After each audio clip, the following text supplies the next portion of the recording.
Hi, and welcome to the Dynamic Duel Podcast, where we discuss all things DC and Marvel related, review superhero films, and debate who would win in Marvel vs. DC matchups. I'm Marvelous Joe. And I'm his twin brother, Johnny DC. If you're thinking to yourself right now, what the hell? What? I thought I was listening to the DC Marvel Battlecast. You are. You were. Well, we decided to change the name. We decided to make a few changes, such as getting rid of the licensed music. Or unlicensed. We didn't have the license to play it. Yeah, so we used to play unlicensed music at the beginning of the podcast, and we heard through the grapevine that is technically a violation of the SoundCloud terms of agreement, right? Which is where we host the podcast. So they technically hold the right to take down our content because we do that. We don't want that to happen. Yeah, and there's always the likelihood that, you could get sued. From the recording companies. And Go ahead and try. I don't make any money off of this. Well, I don't think that would ever happen. I think it's just a good idea not to break, copyright law, especially since we can't really use fair use as a defense. Because we're not talking about the music. Since we're not talking about we're promoting it in a sense, but we're not critiquing it in any way. So. Yeah. So I don't think that'll be a huge deal for anyone. Because we didn't really have any subscribers to our Spotify playlist anyway.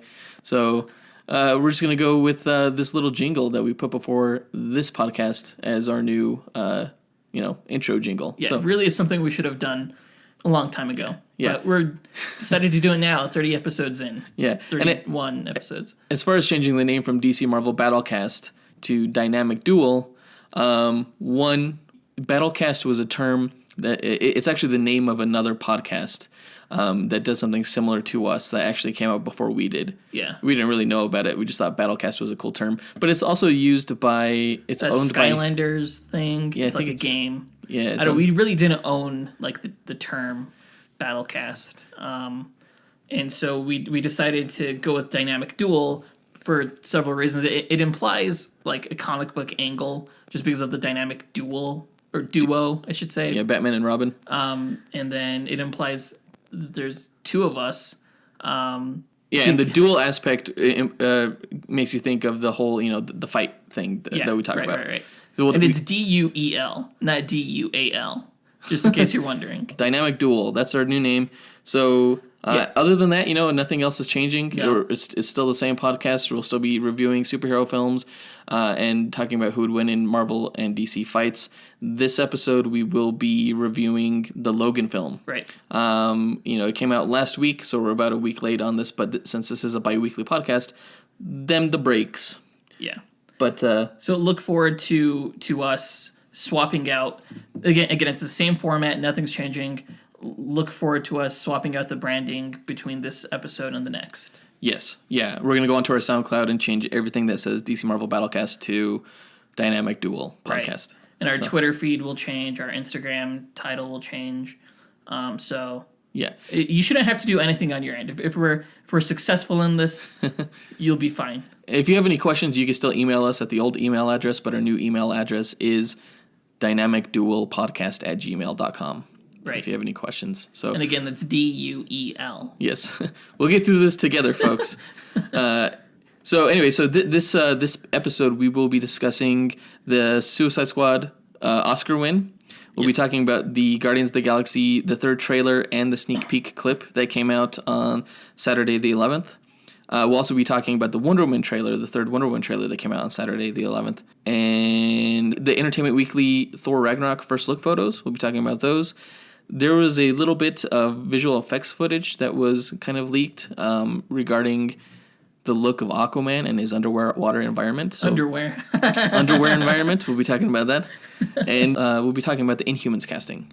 And then after that, we'll go into the Logan review. Yeah, there's a lot of big news items, but there's a lot to talk about with Logan. But first, as always, we'll be getting into the trivia question.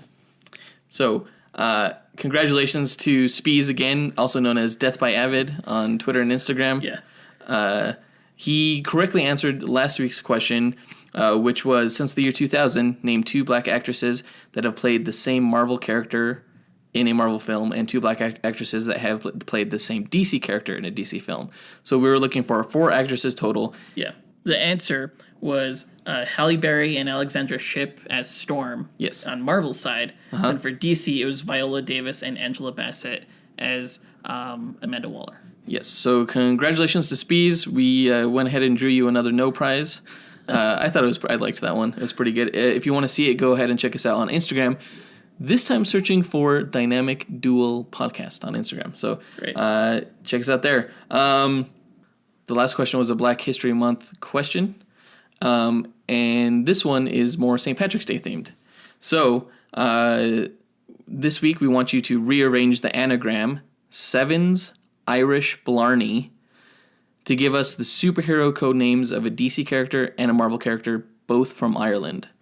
So that's Sevens as in lucky number sevens, Irish as in from Ireland, and Blarney as in Blarney Stone, which is in Ireland. Right. It's Sevens Irish Blarney. It's probably easier to see it written out. So make sure that you do check it out on or just Twitter, write it down. Or write it down on Twitter or Instagram. We'll have it written out. Yes, Sevens Irish Blarney. So if you have any questions, basically, this is what I'm looking for. What I did was I took a superhero code name from Marvel and a superhero code name from DC, and I rearranged the letters and came out with this new phrase, Sevens Irish Blarney. So I want you to work backward and give me those two names. And so you can submit your answer to our Instagram or our Twitter, or you could email us at dynamicduelpodcast@gmail.com. The answer must contain the name of the DC character and the name of the Marvel character, and we will be giving you a hint later on in this episode. Right, so go ahead and submit your answer. This time, we're not going to just take the first one to respond with the correct answer, because some people are getting in pretty late. So we're going to just select a random winner based on whoever sends us correct answers, and draw up the no prize for them, and send that before the next episode. Yep. Yeah, it'll be a little bit more fair that way. Spees, jumping on them answers. Good job, Spees. Okay, so look forward to the hint later on in the episode. Let's get into the news. Right. All right, so Suicide Squad is now the Oscar-winning film Suicide Squad. Who would have thought? Not me. I didn't even watch the Oscars because I totally didn't think Suicide Squad was going to win. I would have if I had thought that, but I thought Star Trek Beyond was going to get that. When I heard the news, I was like, what? Like, that was way more important and shocking to me than the whole fiasco with Best Picture that happened there.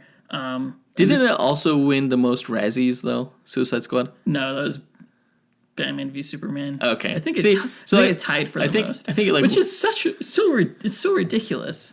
Like, Henry Cavill and Ben Affleck won the Razzie for the worst on-screen couple or something like that. And it's like, come on. They didn't deserve that. They did a good acting job. They're jerks. I hate the Razzies. To me, it kind of balances out with this Oscar win and all the DC's Razzie wins, because I don't think Marvel got any Razzies. We were nominated for several Oscars that we could have won, but didn't. Because, well, them the breaks. I say that too much. DC, this puts DC at 5 Oscar wins now. It's like every film that's had the Joker, every theatrical release that's had the Joker has won an Oscar. So, Hollywood. Does that include the 1960s Batman movie? Oh, was that a theatrical release? Yes. I don't know. No, it wasn't. Pretty sure that movie didn't win. No, it didn't win an Oscar. So since the 60s, every single film with the Joker has won an Oscar. That's crazy. Yeah. People just love the Joker. Yeah, evidently. I don't even think that his makeup was that great. Honestly, I think this entire Oscar should go to whoever did Killer Croc's makeup. That was really good. Because to me, I think that's the big makeup job that they had. I don't count all the tattoos and stuff like that, because anyone could put on fake tattoos. Right. Maybe it was the design of the tattoos, the design of Harley Quinn's makeup, the design of... Because it was costumes and makeup, right? I guess the Enchantress had... Well, no, it wasn't costumes. It was just makeup. Hair and makeup? Are you sure? Yes, hair and makeup. Yeah, that's it. Okay. I guess costume design is a separate category. Yeah. Well, that's cool, I guess. Suck it! Does it make you feel better? It makes me feel, I don't know, weird. It doesn't deserve it. I'll say that it was my least favorite film of the two that came out last year. Two DC films that came out last year. I guess it deserves it. It's just the film overall, I feel like, does not deserve any Oscars. It's weird when you have a film that is not of the highest quality still win Oscars, in non-traditional, non-important categories, I guess. You have the big categories like picture, actor and actress, makeup and hair are kind of lower on the totem pole. Yeah. But it's you still think you still want quality deserving films to be on there, and the fact when Suicide Squad won, I didn't mind that it was nominated, but when it won, I was like, you're not doing your job right. They weren't. They messed everything up that ceremony. No, I saw a lot of people I saw a lot of hate online. I remember on Twitter it was like, congratulations, Suicide Squad now has more Oscars than The Shawshank Redemption. And all their favorite films and stuff like that. They were pretty upset. That's pretty hilarious. Yeah. Well, the last episode... Some consolation. Our last episode, I was like, I want every single... we were talking about Mel Gibson. I was like, I want every single DC film to be of Oscar caliber. And evidently, Suicide Squad was. Jesus. Okay, good. Congratulations. Thank you. Thank you. Well, you didn't win. I accept this. I'm not saying congratulations to you. Thanks, I'm saying Mom. Thanks, my wife. Shut up. I'm going to play you off the stage. I'm saying congratulations to the artists that worked on that film. Yes, absolutely. Congrats. Congrats. Good job, guys. All right, so there was a Guardians of the Galaxy trailer that came out last week. It was the third one, I believe. Lots of new footage in there. It starts off with them, like most of these have started, I think, with them fighting against the Obelisk and a few more jokes. Finally, we get to hear Gamora speak. Right? You don't know what a rifle looks like. Great banter. Great banter. I love that. I like the opening bit. I just swords are your thing and guns are mine. I guess we're both using guns. Just sticking with the theme here. Yeah, right. I like the how they kind of showed Groot, plugging in the sound system so that they could fight the Obelisk, and you have that cool Fleetwood Mac song. Come on, I think it's called "Break the Chain." I don't remember, but it's a damn good song. It's definitely gonna be on the Volume 2 mix. Yeah, probably. So I just wonder how are they going to be listening to jamming out to music as they're fighting this thing? Evidently, it seems like it. I guess I don't know. We get our first look at the Sovereign race, the race. I think they're called the Sovereign. That's right, the Adam Warlock race. Yeah, the Adam Warlock race. I don't know if they're created by the Enclave or anything like that, he was in the comics. There are a ton of them though, so they're definitely taking a different approach to Adam Warlock and Kismet. Right. What is her name again? Alicia? Aisha. Aisha. Yeah, that's what I meant to say. That scene with her led to my most favorite line of all the Guardians of the Galaxy 2 trailers, where he was like, "Oh yeah, you guys always." I totally forgot what it was. He's like, "You guys aren't pretentious at all." Wink. He's like, "Oh, I used my wrong guy." That was hilarious. I was cracking up. They have some fantastic jokes in this one, I think. Yeah, for sure. In all of them. Yeah. My next favorite one was where it was sometimes, you have something good, you don't even see it right when it's right next to you. And then Jax was like, "Yep." It was like, "Oh, jeez." Yeah, that was pretty good. There was a lot of repeat footage towards the middle of the trailer, but toward the back half, they're at a new planet that looks very, very flowery and ornate. Like Rivendell. Yeah, it looks almost like Rivendell. Yeah, a little bit more colorful, like more reds in there and green. And I'm wondering where they're at. I'm wondering if that's the planet Ego. I imagine, because I imagine Ego. Anytime they're in that jungle planet from the footage we've seen in the trailers, I think that's Ego. You think? Yeah, personally. Oh yeah, because Mantis. Well, that's a good. At the very end of the trailer, we see Kurt Russell as Ego for the first time, right. And yeah, it's on that planet, on that torn down foresty planet, and he's in his egg-shaped craft or whatever with Mantis. Right. So, that may be his headquarters on the planet. I still think they're treating Ego how they treat the Kotati in the comic books, where it's the Kotati it's an alien race of plant-like beings who can manifest like physical human forms, and that's how they created the swordsman. So he's essentially made of vegetation. Yeah, or something like that. I don't know. I think he's a manifestation, basically. I don't know what he's made of, but I think he's a manifestation of the sentient life on that planet, and I think that's how they're treating it. That's still my theory. Would make sense. Yeah. We didn't get much more Mantis in this one. No, we didn't. Yeah. But we got a little bit more Nebula. Yeah. Yeah, it's really hard to gauge what the dynamic is going to be, whether she's actually joining the team or whether she's not. Because there's a scene where she's like trying to mow down Gamora, right, in the Milano, with she's trying to mow her down with bullets. Yeah. And there are times where she's like complaining, like how you guys aren't friends. All you do is fight and things like that. Yeah. It's hard to tell what her attitude is going to be. When they're talking with Ego, she's in handcuffs. Right. Yeah. Right. So maybe they don't trust her, or I don't know. It's hard to say. It might be like kind of like a Magneto and X-Men 2 type of thing, where they work together towards a common goal, but at the end they kind of split ways again because different ideologies or whatever. Maybe. Yeah. So I think that's it for this trailer. Nothing else that was too new. We did see an interesting point where there was one more funny bit. I know there's a bunch of funny bits, but where Baby Groot waves hi, and the Gamora's like hi. That was super cute. Yeah, that was pretty cute. Baby Groot is going to steal the show. I like the scene where he was like eating his candy. I don't know what the candy was, but he was just like sitting. He was like, "Groot, put your seatbelt on." I don't think that seatbelt would actually hold him in. He'd think he's too small for it. But yeah, he was just eating his candy. Like, what? So yeah, that's it for that trailer. There was another promo, which was called the Greatest Pilot promo. Weird. It was almost like a third trailer. It was like another trailer. It was all new footage for the most part. And I almost think it was released in response to the Wonder Woman trailer and the Transformers trailer that were released on Saturday, March 11th. They want people talking about Marvel again. Yeah. Yeah. That's my impression. It was pretty funny, though. So it starts off with them like flying through a swarm of other enemy spaceships in the Milano, and they start talking about who the greatest pilot is, like arguing Rocket and Peter Quill. They start arguing about who's like the greatest pilot, and they just start talking about Drax's poop all of a sudden. I was like, what? I have famously huge turds. Yeah, that's what Drax says.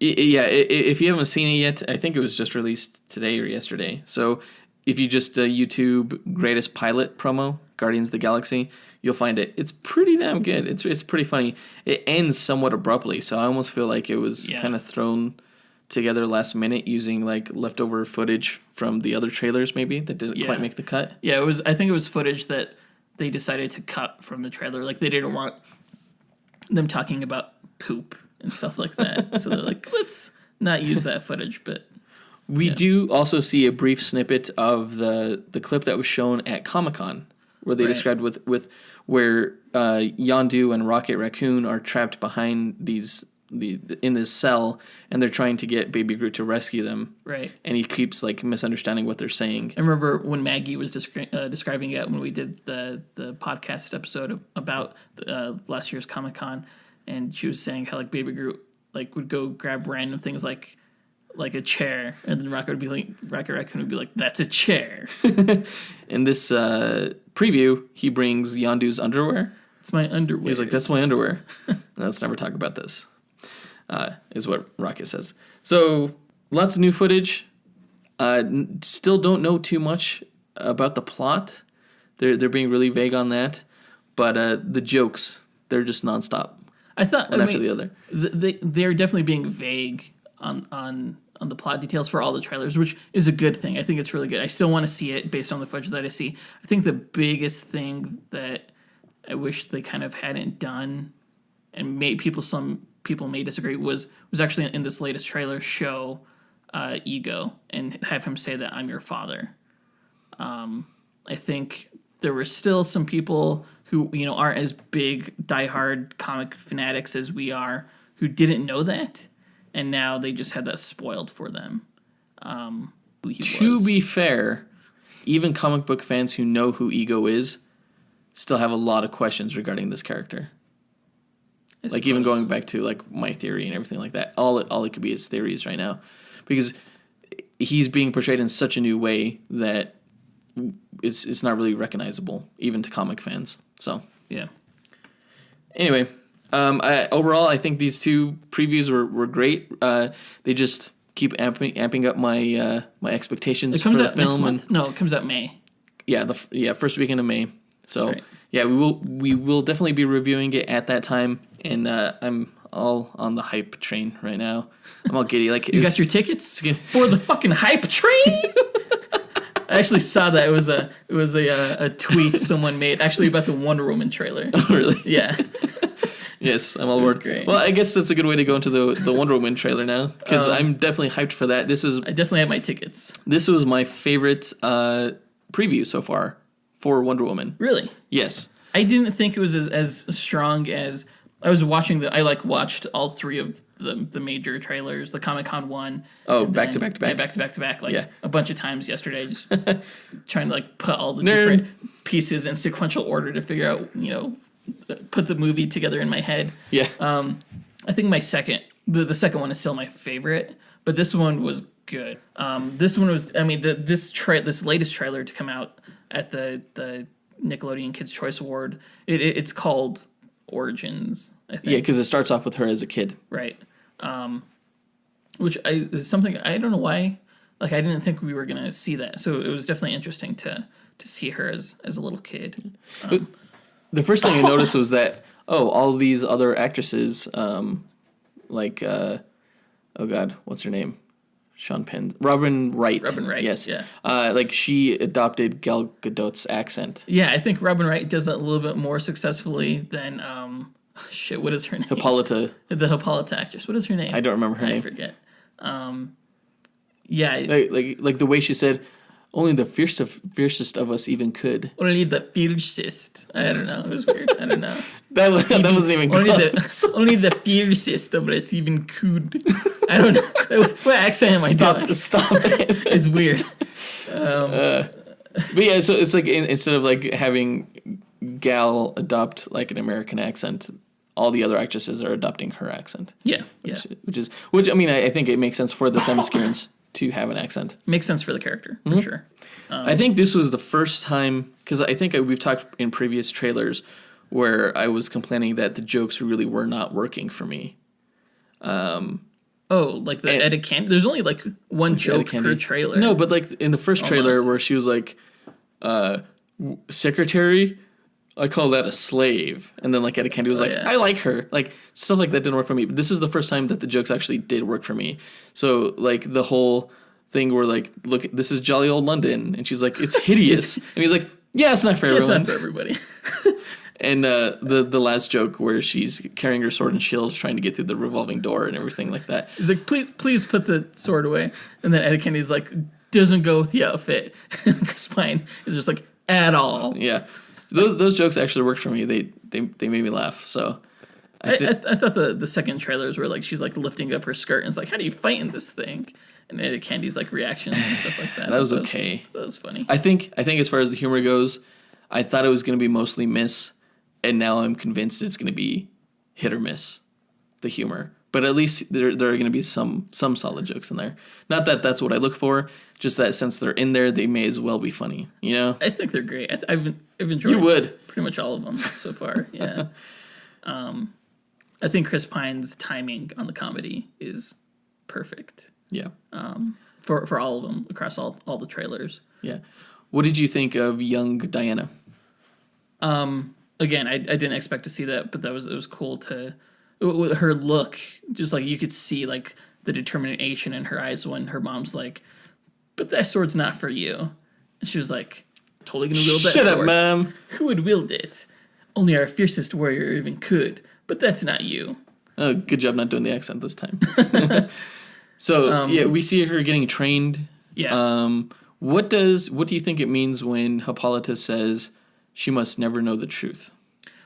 There's a few. That specifically, I think it's going to be the same way in the comics, where at least with Brian Azzarello's run, who's I forget the name of Greg Rucka is writing it right now, and he's kind of screwing everything up. I'm kind of upset by that. I really enjoyed Brian Azzarello's run where they made her a demigod. They made her a daughter of Zeus. Mm-hmm. So in that storyline, during the New 52 when it first launched, like they kept her origin where she's like made of clay, and like Zeus brought her to life, or that's what she believed her origin was. But it turns out that was all a ruse, because Hippolyta didn't want anyone, especially Zeus's wife Hera, knowing that Zeus had an affair with Hippolyta, and that Wonder Woman is actually the daughter of Zeus. Okay. So they made up this lie saying, "Oh, you don't have a father. You're, just this creation of sand and clay." Okay. So I think that's what they're referring to. Like she believes she's, like not human, and she isn't really, but she's this demigod character, and that's where her powers come from. That's why when she slams her bracelets together, it has this effect, and like everyone's surprised. Do you think that's when she realizes that there's more to her than what she thought? Yeah. I think that's where that line comes from. I do like the way her training does seem pretty fierce and intense, and definitely how it should. Like those Amazons are no joke. Yeah. Robin Wright looks like an utter badass. Totally. Even when she's in the earlier trailers, when she's riding on the horse and shooting the arrows. Yeah. Total badass. Yeah, shooting the arrows. On this one, she shoots them like 3 at a time, and then she's like, like hammering on Wonder Woman. Like, really trying to hit You Diana. expect the fight to be fair. There was some confusion. Like, when my wife watched it, she was like, wait, so she just got done saying that Diana's not going to be the fiercest warrior. She's not going to be able to wield the sword. But in the next scene, she's saying, like, train her hard, like 10 times harder than any other warrior. Like, she's trying to make her the fiercest warrior. And so it's a bit of a contradiction. I had to explain to her, like, and this came from, like, set reports that came out recently, because the embargo was lifted on those set reports. Like, essentially what happens is, like, Hippolyta, like, Diana is like the only child that has ever been on Themyscira. Like when the Amazons were created by Aphrodite, they were all created as adults, so they were like never children. So this is the first time that a child has ever been raised by the Amazons, and Hippolyta is very protective of her. But Hippolyta's sisters, Robin Wright's character specifically, trains Diana in secret, and so when Hippolyta finds out about this, Hippolyta's like, fine, go ahead. May as well just keep doing it. Just do it. Make her the fiercest, if you're going to do it right and do it above and beyond anything else. Because none of the Amazons, like, really ever needed training because they were, like, created to be, like, these perfect warriors. So, okay. Interesting. So that's where that comes from. There were some pretty interesting things that came out of that set report. Like, it was confirmed that Diana, it actually is, in this film, going to be the daughter of Zeus. And this whole thing, like in the first Didn't she mention that in the first trailer? In the first trailer, Chris Pine says, "Have you never met another man before? I mean, what about your father?" And she's like, "I have no father. I was brought to life by Zeus." That's what makes me think that the secret that they're keeping from her is the fact that she actually does have a father. Okay. And I think she's going to learn that from Ares, which I'm super surprised they did not show Ares in this good trailer. for them. They should absolutely good keep for it them, a secret. because a bunch of fans would have been really pissed off that you included if they included him. It would have been like when a lot of fans were upset when they showed Doomsday in the Batman vs Superman trailer. Right. I think they would have cried spoiler. And I mean, as far as like I'm talking about like the Ares look, like what we saw in the toy specifically. Right. We didn't see that. Right. So yeah, we all know he's going to be in the film. We just don't know what he's going to look like beyond that toy. Right. And it should be pretty good. Yeah. So, okay, so going back to the training thing real quick, I have a quick question. When she banged her wrists together, it let out this huge force blast, which she did in Batman vs Superman. And she did it in the Justice League Comic-Con trailer thing that we got. What do you think of that power? It's very much canon in this DC Films universe now. Well, yeah, it's not something that I've ever seen her have in the comics. Well, in the comics, like Wonder Woman's powers, like everyone knows she's super strong, but other than that, like I've seen conflicting sources as to whether or not people think she's also like has super speed or she also or she can fly. Things like that. I remember hearing once that her bracelets created like force fields. Mm-hmm. So I think Zack Snyder was kind of running with that. Like when she bangs them together, it creates like this like force blast explosion blast. It seems very reminiscent of the whole Thor's hammer against Cap's shield kind of thing. Yeah, kind of explosion. Yeah, like that was almost an effect that was created for the movie to kind of create that whole rock paper scissors dynamic between the three main Avengers while they were fighting in the forest.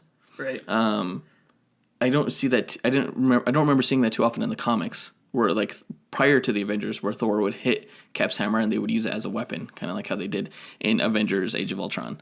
So it would bounce off of it. Huh? No, it creates like a shockwave that they use to destroy a bunch of soldiers. Oh. So, this seems a lot like that. Kind of like manufacturing kind of powers. It makes the bracelets more special in a way. Because, I mean, if you don't have that shockwave, then they're just armor. It's just armor that she just happens to use to dodge bullets or whatever, or block bullets, I should say. That's true. So, yeah, I don't mind it at all. Makes sense. I think it's pretty cool. Makes them more special. Makes them more like god-like, I guess. Like gifts from the gods. Mm-hmm. The more and more I see the scene where she blocks the bullet that's about to hit Chris Pine, the more I like it. It's pretty cool. It's a good setup. It's a good scene. We get to see the lasso now act more like a whip. Like how it like wraps around the guy's legs in the trailer during like the quick action sequences.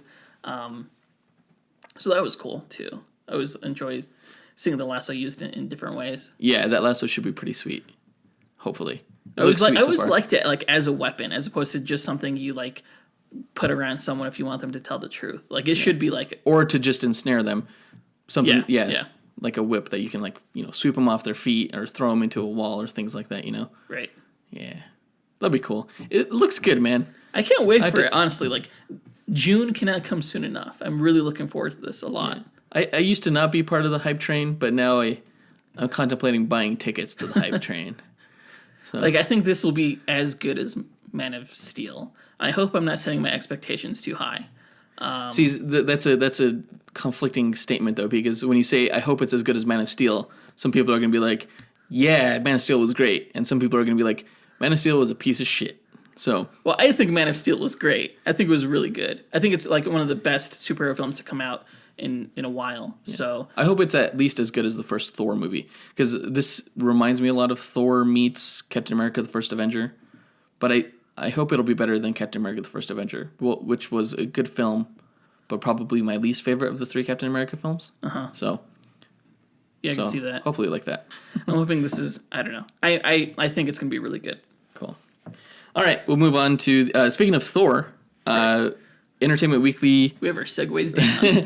Entertainment Weekly revealed some first look photos of what Thor will look like, and Valkyrie and Hela, Kate Blanchett as Hela. Yeah. So we got a lot of photos. Actually, I have the magazine here right now, so if you hear me thumbing through it, that's what that is. So the first image they released is Gladiator Thor. He has short hair now. I do like his swords. Valkyrie definitely has a different look from the comics. She has the Gladiator war paint and everything like that, and apparently she is the one that finds Thor, recognizes him as a fellow Asgardian. Apparently they know each other or something, is what I've heard. And she takes him to the Grandmaster. So yeah, Valkyrie, she doesn't have like the booby armor. I thought her. Okay, this is gonna sound weird. I was hesitating to saying this, but you just mentioned boobies, so I'm gonna say it. Her boobs look weird. Do they? In this outfit. I mean, it's very like a very like organic kind of bodysuit. Like her boobs are like very separated and like high, like lifted, but like they're like, I don't know. Anyway, they're definitely not. There's no implants there. Boobs come in all shapes and sizes. I'm aware of that. Okay, but I'm just saying they're not like half coconuts attached to her breastplate. Right, exactly. You know? Which I expected them. They're almost like in the comics. They're like hubcaps. Right. Right. Yeah. Kind of. Yeah. It's just like, like a hubcap. All right. I like talking about boobs. So this is just different. Like I expected something because like on Thor's costume, like he has like the same kind of hubcap kind of like circle things. Yeah, which are noticeably absent from the gladiator suit that he wears. Yeah. So I thought I was going to see them, not seeing them. I'm okay with it. I'm just saying. Why are you looking? Her eyes are up here. Her eyes are up here. We get a good look of Mark Ruffalo as Bruce Banner. I still am dying to know how he gets there. Okay, here's my theory. I think they're gonna. He obviously the last we saw him, he was in the Quinjet. I'm not sure if I'm pretty sure the Quinjet can reach orbital velocity to escape the planet or whatever. I don't think he'd go to the other side of the universe, though. Or to So are they in a different dimension? It's not the same universe. He'll have to be picked up by some near-Earth spacecraft or something like that. But I'm guessing that they're going to reveal how he gets there, I bet you, for the end credits scene at the end of Guardians of the Galaxy. It might tie in somewhat with that. You might see the Quinjet floating in space, and then maybe a Reaver spaceship pick him up or something and drop him into a wormhole or something by accident. I don't know. Watch that be the whole point of Guardians 3, because it doesn't tie into the Infinity Story line. We've heard. But, Guardians of the Galaxy Volume 2, subtitle How Hulk Got to wherever he got to. Sakaar. Or Sakaar. I don't know how to pronounce it. Sakaar. When I read it, I pronounce it Sakaar. Sakaar? Yeah. Scar, I guess. That makes sense. Yeah, because they used to call the Hulk the Green Scar when he was that was his name. They didn't know him as Hulk. They called him Green Scar during the Planet Hulk. Mark Ruffalo looks pretty happy. They look happy to see each other in one of those photos. Apparently, Bruce Banner is some kind of a rock star on planet Sakaar due to his his powerful gladiator status and everything like that. So he might be enjoying it. Well, it'll be interesting to see how that plays out. So Hela looks a little bit different than what I thought she would. She looks very emo. Yeah. Well, what? But not in a bad way. She looks goth. She doesn't look emo. She looks goth. She looks emo goth. What's the difference? Good question. I mean, if anybody's gonna look emo goth, shouldn't it be the Goddess of Death? I suppose it's very Sandman. Yeah. I don't know. In some of the concept art, we saw her have the weird angular headdress kind of thing. Yeah. But in these photos, she doesn't have it. I imagine anytime in these films, how often does Loki wear his helmet or Thor wear his helmet? Right. I'm sure she's going to wear it just as infrequently. It doesn't really bother me, I guess. No, it doesn't bother me either. Looks like it would be hard to wear. I think Kate Blanchett looks fantastic, though. She looks really pretty, actually. In these photos, yeah. In some photos, it kind of looks like she has two black eyes. But Yeah, kind of a they went heavy with the unfortunate makeup kind of look there, but it might play out better in motion than it does on still photographs and everything. Yeah. I can see how it could work. I think her costume is really cool looking, the kind of the aqua turquoise green. I saw that on the cover. I didn't really see that in the photo. Oh no, well. Oh, yeah, it's mostly black. There's very little green on that. Yeah. But I remember seeing, in concept art, her power, glows like a green. Uh-huh. So. Yeah. Grandmaster looks a lot like... The Collector. The Collector. Yeah, he has that weird, soul patch line. Yeah, and, the eye shadow. The eyeshadow. Or the eyeliner. Eyeliner, yes. Guyliner. The white hair, the white stand-up spiky hair. Right, yeah. I think they're definitely going to make them related. Yeah. I think for sure. I don't think you get that close of a look without doing that. I think it's kind of brilliant that they made the Grandmaster the head of Sakaar, this gladiatorial planet, because in Planet Hulk, I forgot what his name was, but it was this red race of alien beings. And in this one, the Grandmaster, his whole thing is that he loves these games, playing these cosmic games. Yeah, so it totally makes sense that he'd be putting on these gladiatorial games where they say that Planet Sakaar is where all the where the wormholes dump all their trash. Right. All wormhole trash leads to Sakaar or whatever. Right. So there's this huge mix of people, and so lots of different powerful beings end up there, like the Hulk, like Thor. I wonder if Loki ended up there, at the end of. Well, we do see a photo of Loki, and it does. Yes, he is on Planet Sakaar, so he's there with them. But he. No, I mean at the end of Thor 1, when he falls off the bridge. That's a good question. Gets sucked into that black hole. Yeah, they never say. I always assume that he went through the black hole and ended up not at Thanos' doorstep, but probably nearby or something. And that's how he met Thanos. They're never quite clear on that. But maybe this might clear some of that up. You never know. So, yeah, I think those photos regarding the color palette, it's very wild. It looks like very different. A pretty big departure. I mean, it makes sense considering the setting in which much of the film is going to take place. It looks wild and honestly a lot of fun. I'm excited for it. I'm not too excited about how they're describing the film as more of a comedy, but the director Taika Waititi, he's actually like had to come out and say this is not going to be a comedy. Yeah, I did because read. It seems like it was damage control kind of. Right, exactly. Just in response to because that's sort of how they're marketing the film as being like this fun, colorful new take, almost like a rebrand for Thor. But yeah, I guess the big inspiration for this film that he pitched to Marvel was Big Trouble in Little China. Have you ever seen that film? I have. It's fucking fantastic. And I mean, I expect the Sakaar parts to be like that, which will, it'll be fun. It'll be exciting. I don't think it's gonna be a comedy, but I think it's gonna have more comedic elements, just playing off of Chris Hemsworth's natural comedic abilities, I think. Right. So I don't think it's much to be concerned about, I think. I mean, even if it was a comedy, it wouldn't bother more me. Comedic. If it was more comedic, it wouldn't bother me. I sort of expect that I expect humor to be a part of Marvel's brand. I mean, look at Doctor Strange. Look at, Yeah, I think ideally what the fans really want is more of a Lord of the Rings style epic. I don't think we're ever going to get that. I think the Asgard scenes on Thor: The Dark World are probably the closest we'll ever get to that. If anyone was going to do it like Lord of the Rings, though, it would be Taika, because, the whole New Zealand thing. I don't know. What is that supposed to mean? What? No, I don't know. I don't yeah. know. New Zealanders, they all know how to make Lord of the Rings movies. Don't they? No, sir. Oh. I wonder if he was involved in those movies somehow.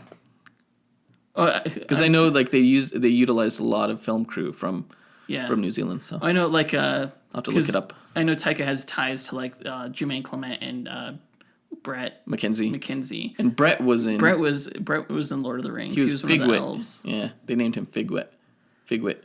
Anyway, that's not Marvel or DC. No. So moving on.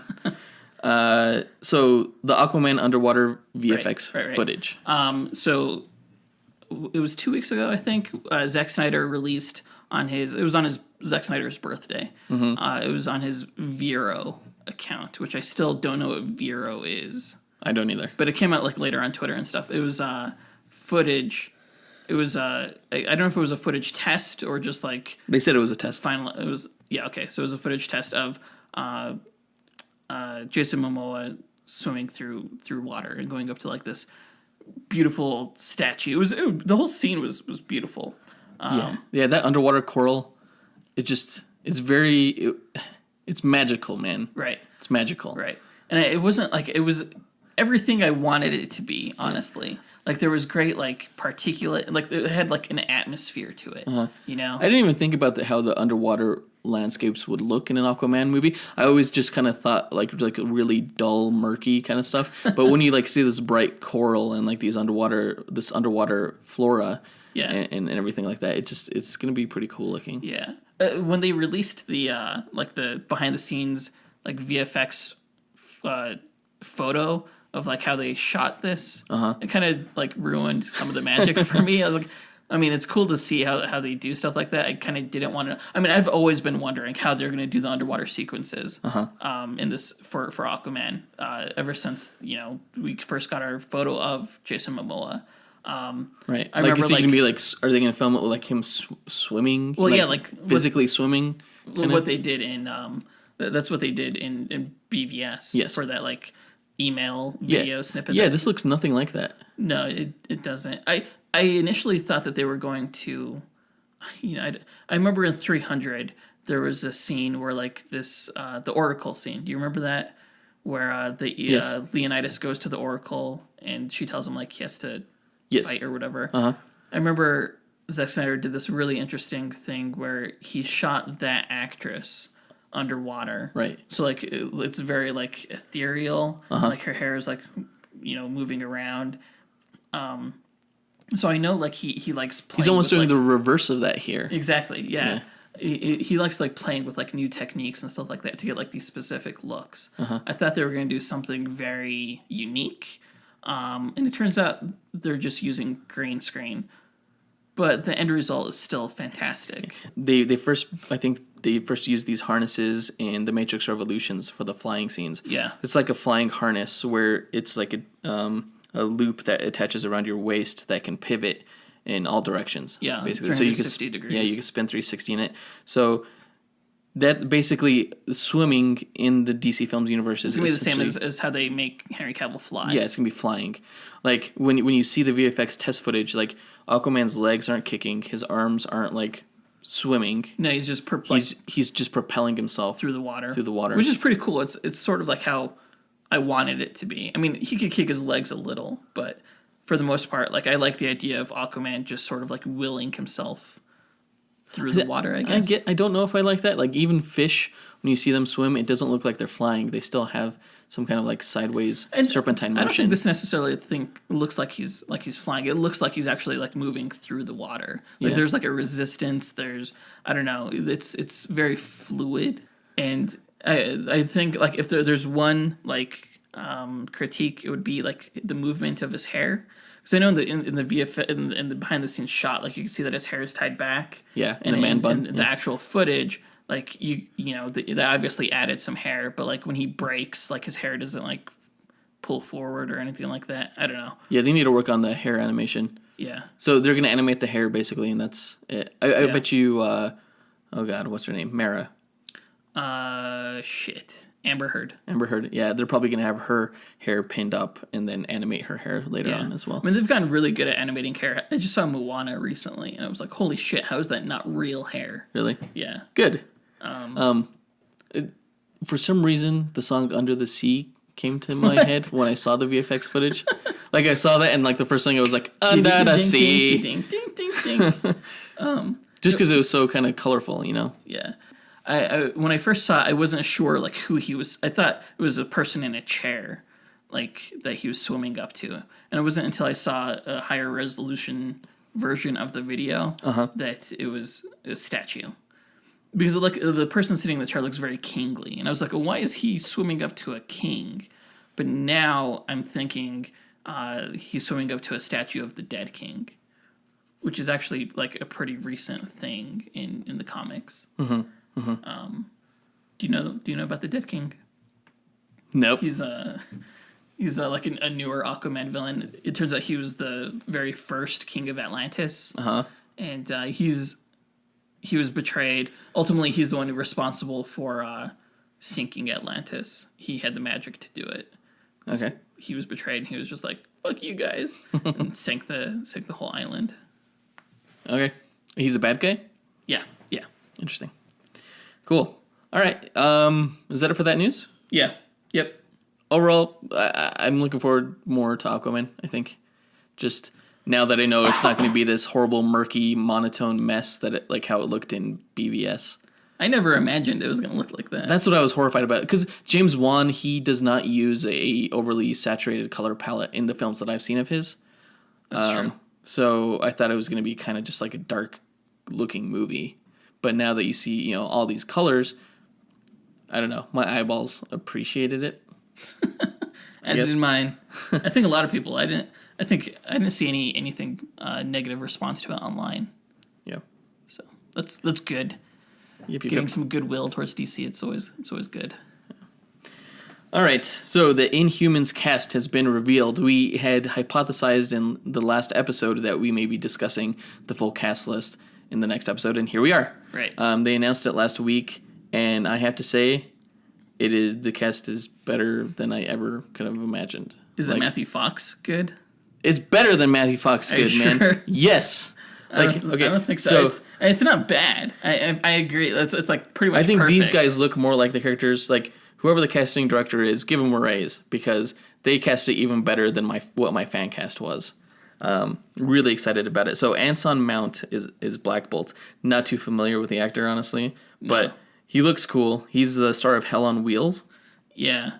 He looks like when you see a picture of him with his character on Hell on Wheels, like you're like, really, that's Black Bolt. But like, I wasn't quite buying. He's very gritty. Yeah, and I had to Google search him before I was convinced that this could work. Yeah, and you see other photos of him, and he's kind of like he has a good bone structure, kind of like very. Well, he's the only character that we've actually seen like behind the scenes footage of. Yes, yeah, there is a behind the scenes shot. Like it's so weird because they announced him as Black Bolt, and it was just like a few days later, all of a sudden that they're shooting. We have a shot of him on set. Yeah, they must have had this cast for a while. Yeah, that's what I'm thinking. They've had this cast for a while.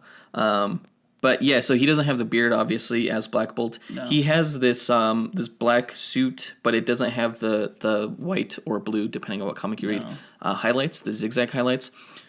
He also doesn't have the mask or the tuning fork thing on his head. Honestly, I'm kind of disappointed by his look, just from what we saw from behind the scenes. I mean... It's a little X-Men 1.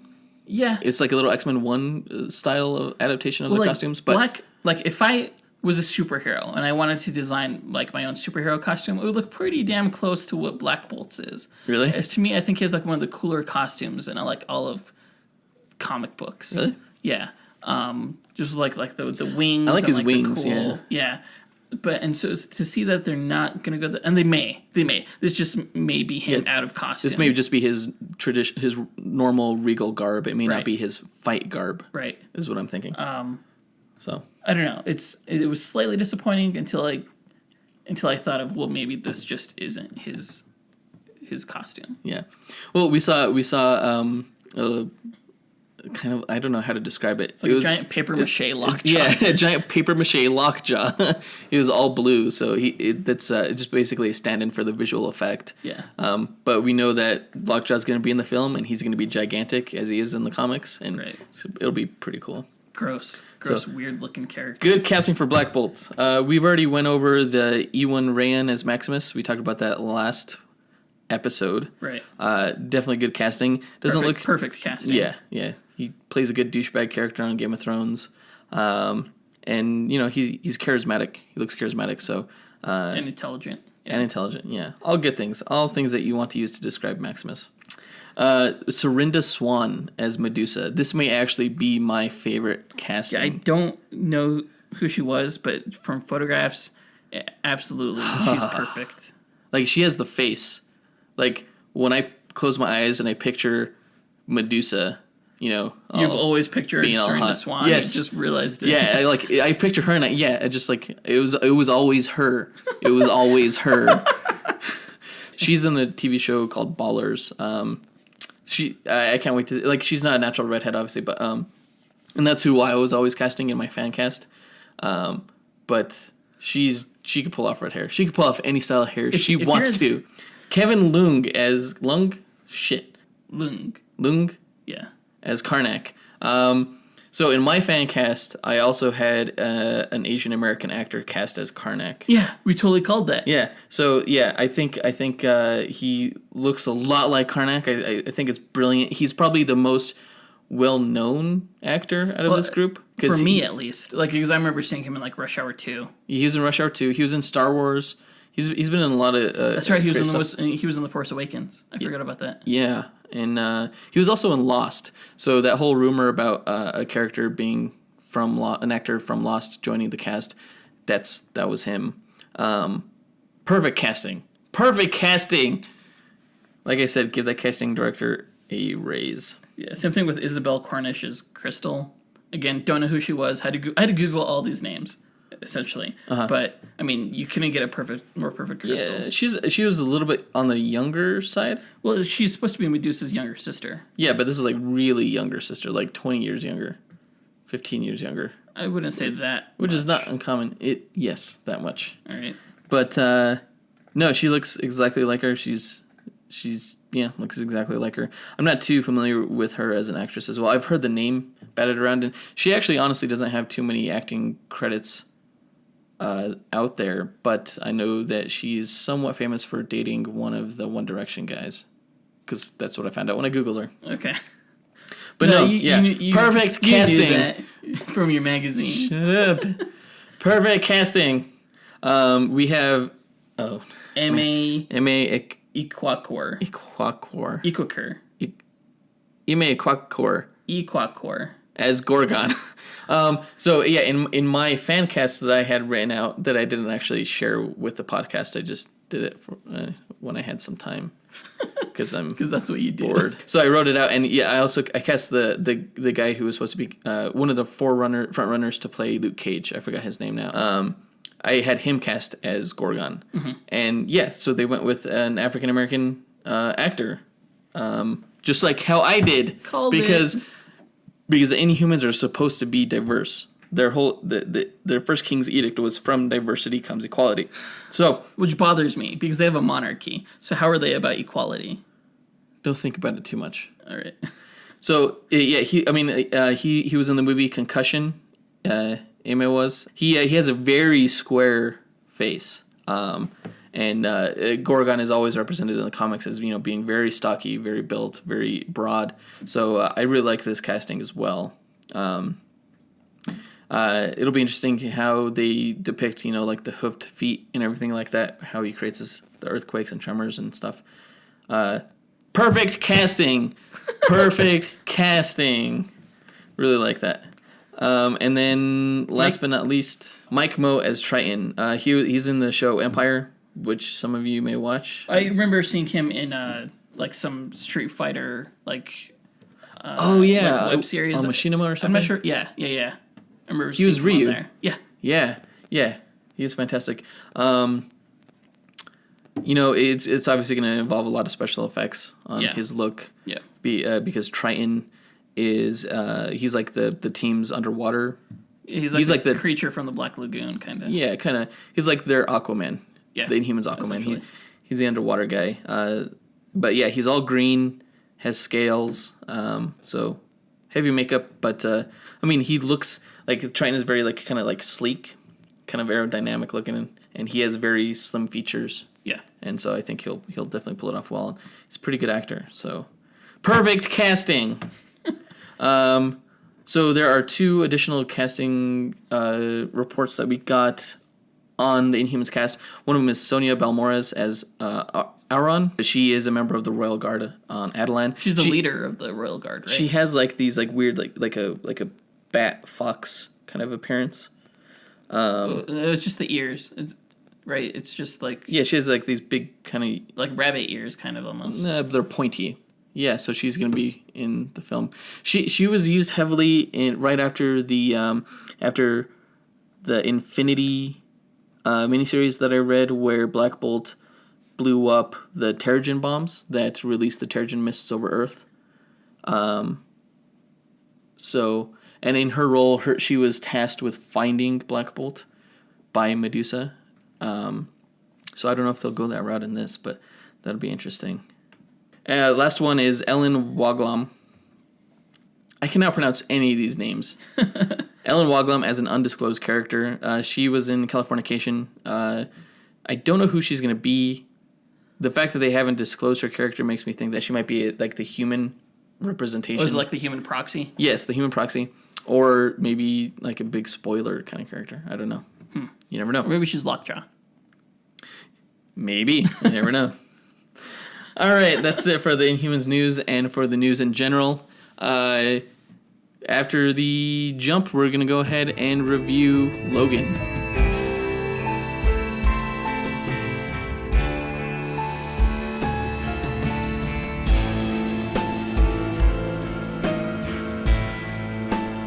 All right, so the Logan film came out, a couple weeks ago, and a lot has already been said about it. I'm sure a lot of the listeners here have already seen it multiple times. It was only last week. Last week? Yeah. Oh, well, I've seen it multiple times already. And I've read a lot about it, so I feel like a lot has already been discussed.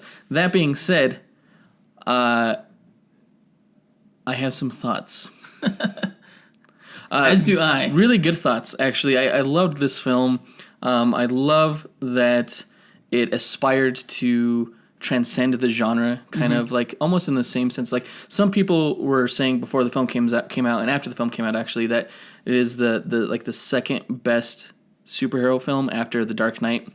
And I could understand that argument, for people who don't really who prefer their superhero action very grounded and based in reality, because this barely felt like a superhero film. It felt very much like a like The Wrestler. It was a Western tragedy for me. Yeah, Western tragedy.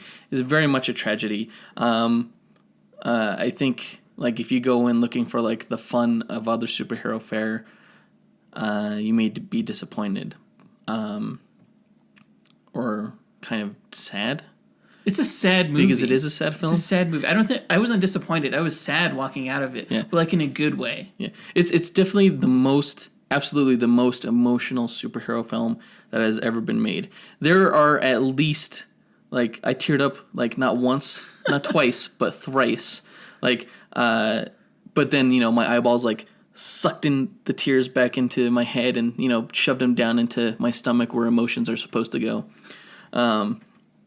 But the scene where, like, he tries to say a eulogy after burying Professor X, spoiler alert, right? These are all spoiler reviews. Spoiler, yeah. Spoiler reviews, guys. That's all we do, spoiler reviews. So says it's by the water. Yeah, and he was trying to think of a eulogy and everything, but he just couldn't. Yeah. That was heartbreaking. The scene where he dies and Laura calls him daddy, that was heartbreaking. The final shot with the X, you know, I had to suck up my emotions. That was cool. I didn't see that coming. That was cool, I have to admit. Yeah. And it could have played off cheesier than it actually did. Like, I thought it was very emotional. It was a very iconic end shot.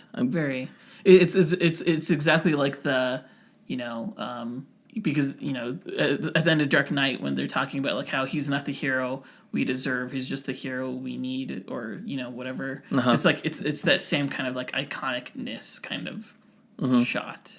Like I see that like being parodied later down the road. Yeah, I could see that.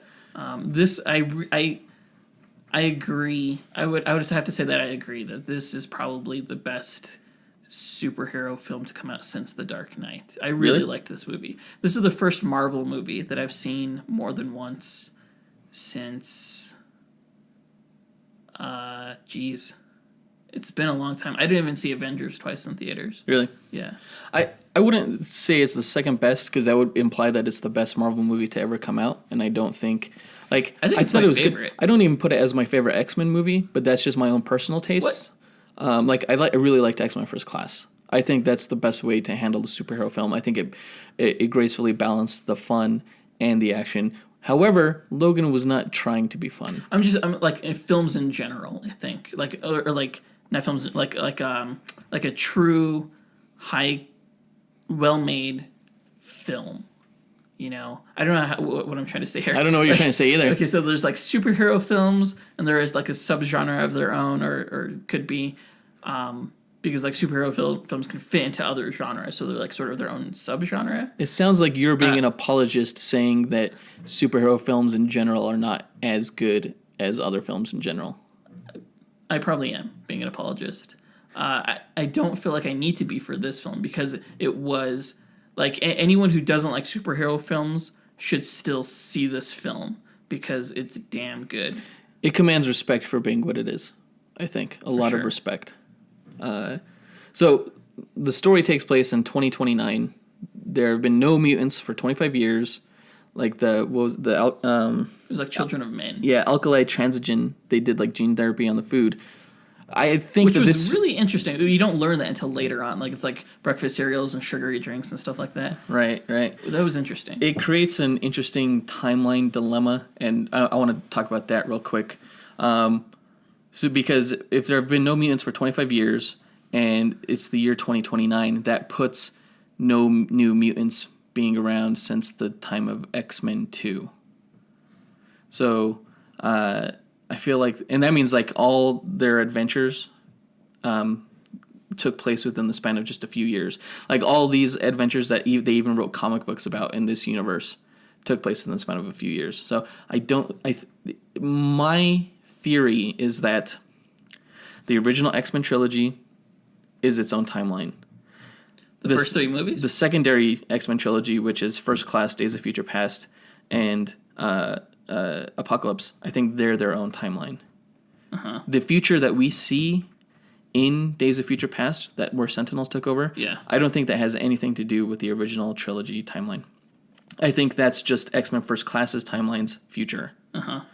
Because there's very little inconsistencies within the First Class trilogy and very few inconsistencies within the original X-Men trilogy. What about the Wolverine films, though? I think the Wolverine films take place within that original X-Men trilogy. X-Men 1, X-Men 2, X-Men The Last Stand. That's what I think. All three of them? Yes. Yeah. Because there are very few inconsistencies in there as well. That would make sense. Like, you don't have, like, Emma Frost or, like, that inconsistency. Right. You don't have the Caliban inconsistency. Right. And there are references to, like, the adamantium bullet, so that would put X-Men Origins Wolverine in this timeline. There is the samurai sword that he got from the guy in The Wolverine. Yeah. So I think it all fits neatly like that. And we know, even from the comics, there are multiple X-Men universes. Like, Bishop came from an alternate universe or dimension timeline. Right. So I think, yeah, that's how I choose to see it. It helps me sleep at night when I do it that way. Yeah. But the only inconsistency that you have with that theory are the two actors playing Sabretooth. But that's it. Right. Everything else fits nicely into a nice thing. Yeah. I have no idea what I tried to say right there. Nice thing. So I think I would have preferred, though, that this film take place even further in the future, like 10 years into like 2039 or later, or like 5 years later, like in 2034. But it's not a huge deal. Basically, this film does a good job of standing on its own, no matter how fans try to pick apart the timeline. Right. And I almost wish that they would have, the whole gene therapy that they put in the food, I almost wish that the Alkali Transigen company would have named that, like, the Legacy Program or something like that, just to kind of, like... Isn't that a Mr. Sinister thing, though? The Legacy virus? Yeah. Yes, it is. But it would have made sense because it felt very much like that's what the Legacy virus did was, eradicate mutants. Right. So that would have been cool, but it didn't. I think those are my only qualms with the movie. Wait, what are your qualms? The Legacy virus and then... Those, yeah, just nitpicks, like, and the timeline thing. Oh, the timeline. Yeah. Or if we're getting into nitpicks right away, you mentioned a Sabretooth not too long ago.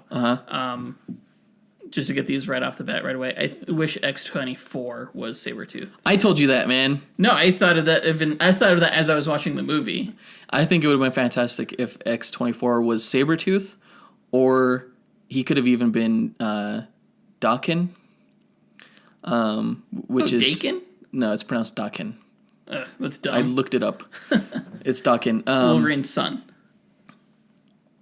Or wait, is it? It's Daken. Yeah, it's Wolverine's son. And he's like he's like an evil bastard kind of, and he would have fit the character perfectly because you have Wolverine's daughter / clone, and then you could have had Wolverine's son in the film. Yeah. And he could have even been played by A different actor. Oh, I was going to say, he could have even been played by Hugh Jackman, like how he was.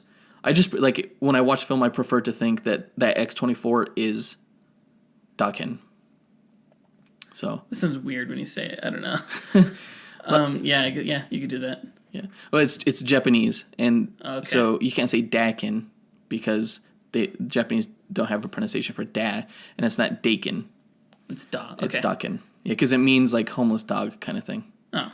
So it's Daken. Yeah, that's how I would prefer to have seen it. I think what we got was okay. Like, it was fine. Another clone of Wolverine.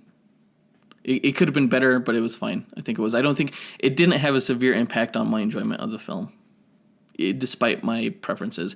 And a lot of these nitpicks that we're getting out of the way up top don't hamper my enjoyment of the film. No, not at all. Yeah. So the film starts off with him asleep in the car with his hubcaps getting ripped off by this gang. Yeah. Did a really damn good job of setting the scene, setting the tone of violence that they were going to go for. Right off the bat, yeah.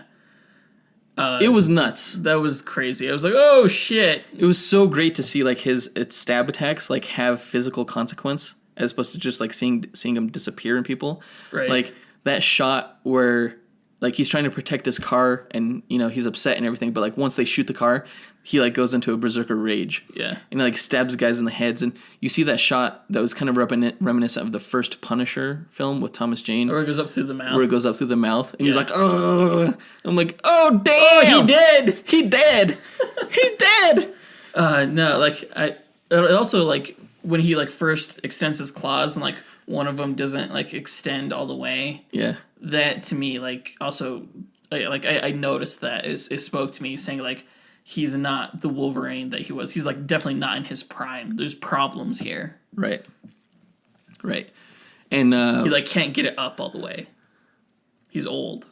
Nice metaphor. It was supposed to be a subtle metaphor.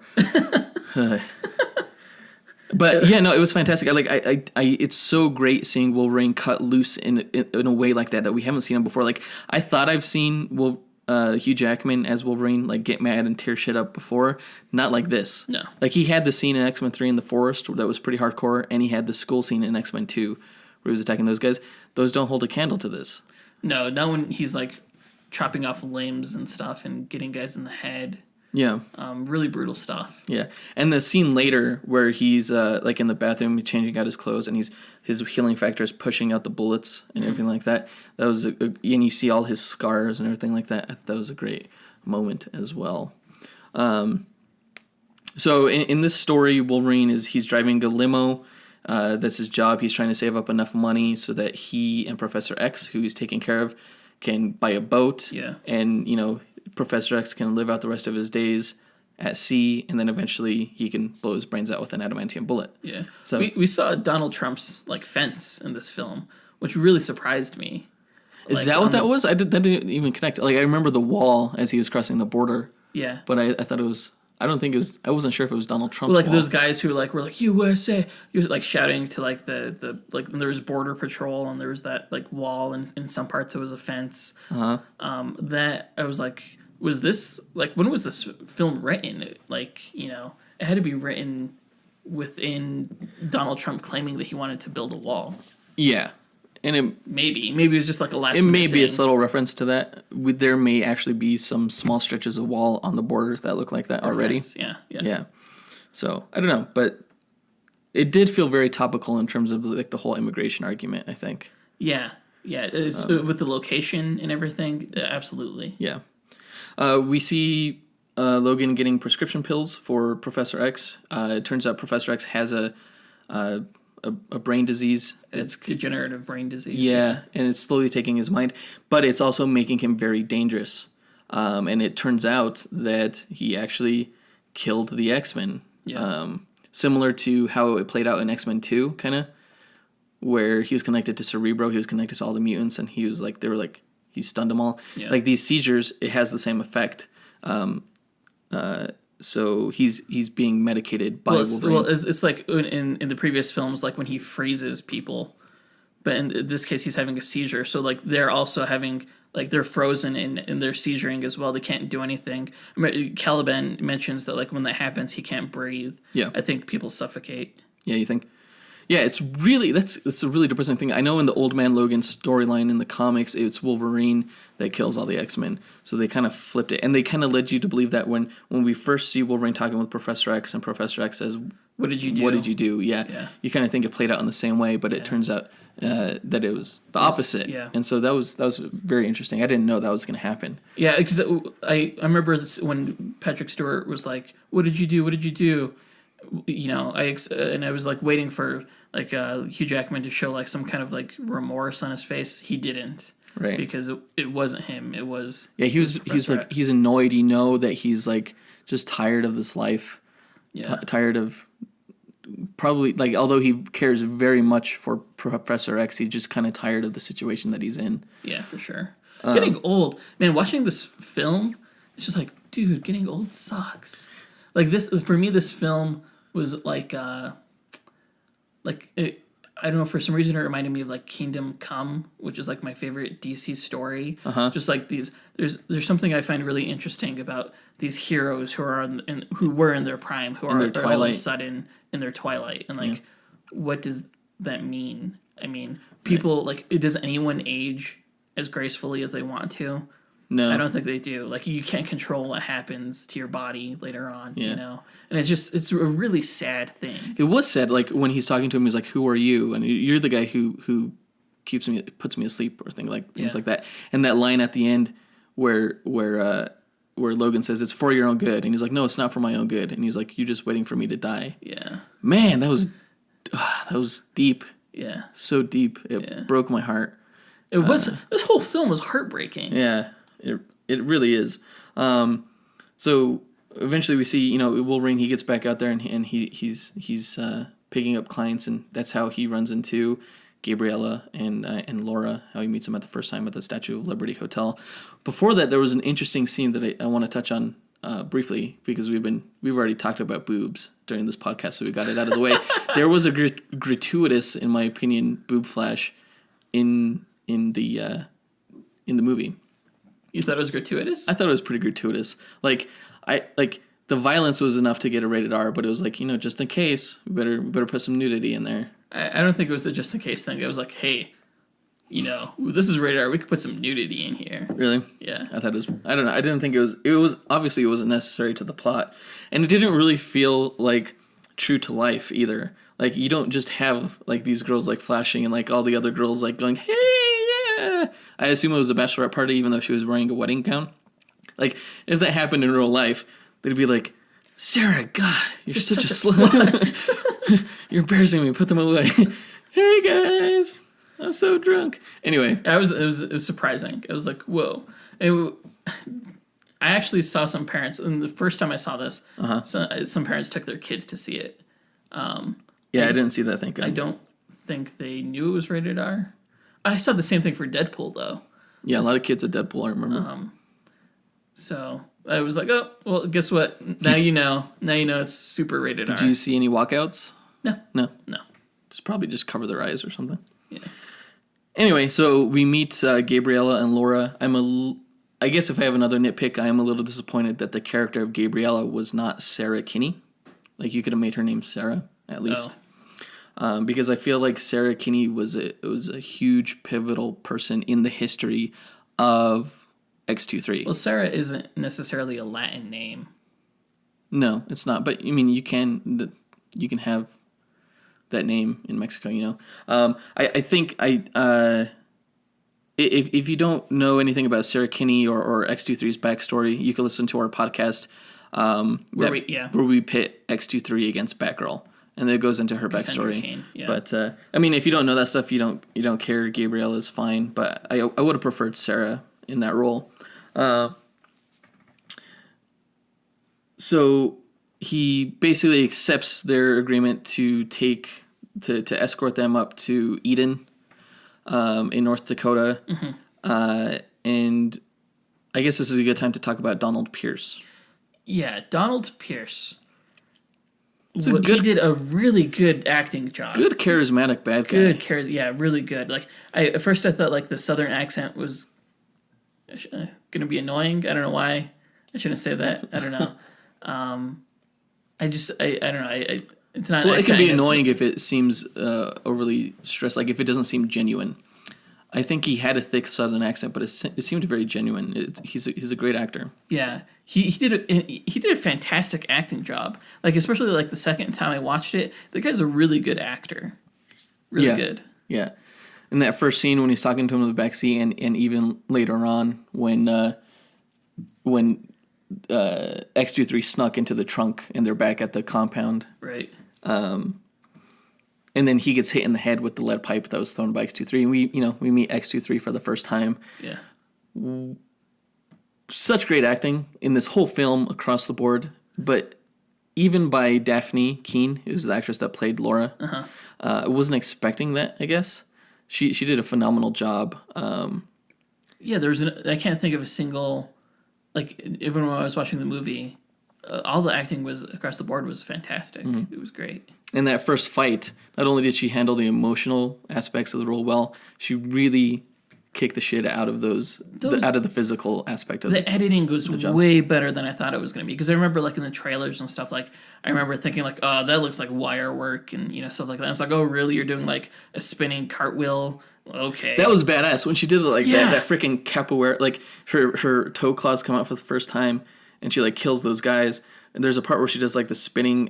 I call it the capoeira kick only because I'm uninformed and I don't know what it's really called. But it's like, but she like slices the dude in the face with her foot as she does it. Yeah, so badass. The editing for the fight sequences, for the action sequences, top notch. I felt everything. It was great. Like I remember when we were talking about the trailers for this film, and you see her come out of the compound holding a head. Like I called it. You called it. We weren't sure if she was holding a head. You're like, what is she holding? I'm like, oh, it's her backpack. You're like, no, it looks like a head. And I'm like... And I didn't see that anywhere else online. Right. Like mentioning a head. Yeah. But I remember at the time you said that would make you uncomfortable to see her holding a head. But honestly, when it happened, I was so desensitized to the violence by that point. Like, the level of violence that was happening in this film was already well established. Oh, yeah. So it wasn't nearly as shocking to see her hold a head. I don't think. It was still shocking. It was still shocking. I know my wife, like the second time I saw it with her, she was like, oh. Because we have a young daughter. Like, I mean, and there's a lot of moments in the film where X-23 like reminded me of my daughter. Really? And like, I wish my daughter had claws. I'm like, that's my daughter. That's my girl. There was a kind of a scary point where she gets shot through the abdomen with a harpoon gun, and she like freaks out. I was surprised they like went that far. Yeah, they went there. I was like, oh no, just showing how capable she was. She's extremely capable. Like by the end of that fight, you weren't really concerned for her safety too much. No, she could definitely hold her own.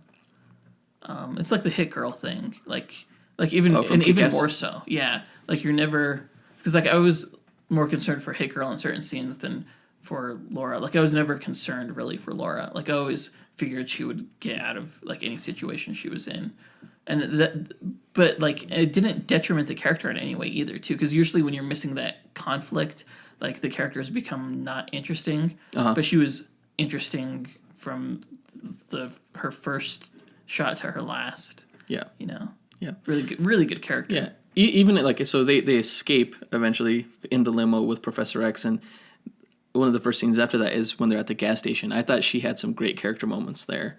I thought they all did. Like there was something just.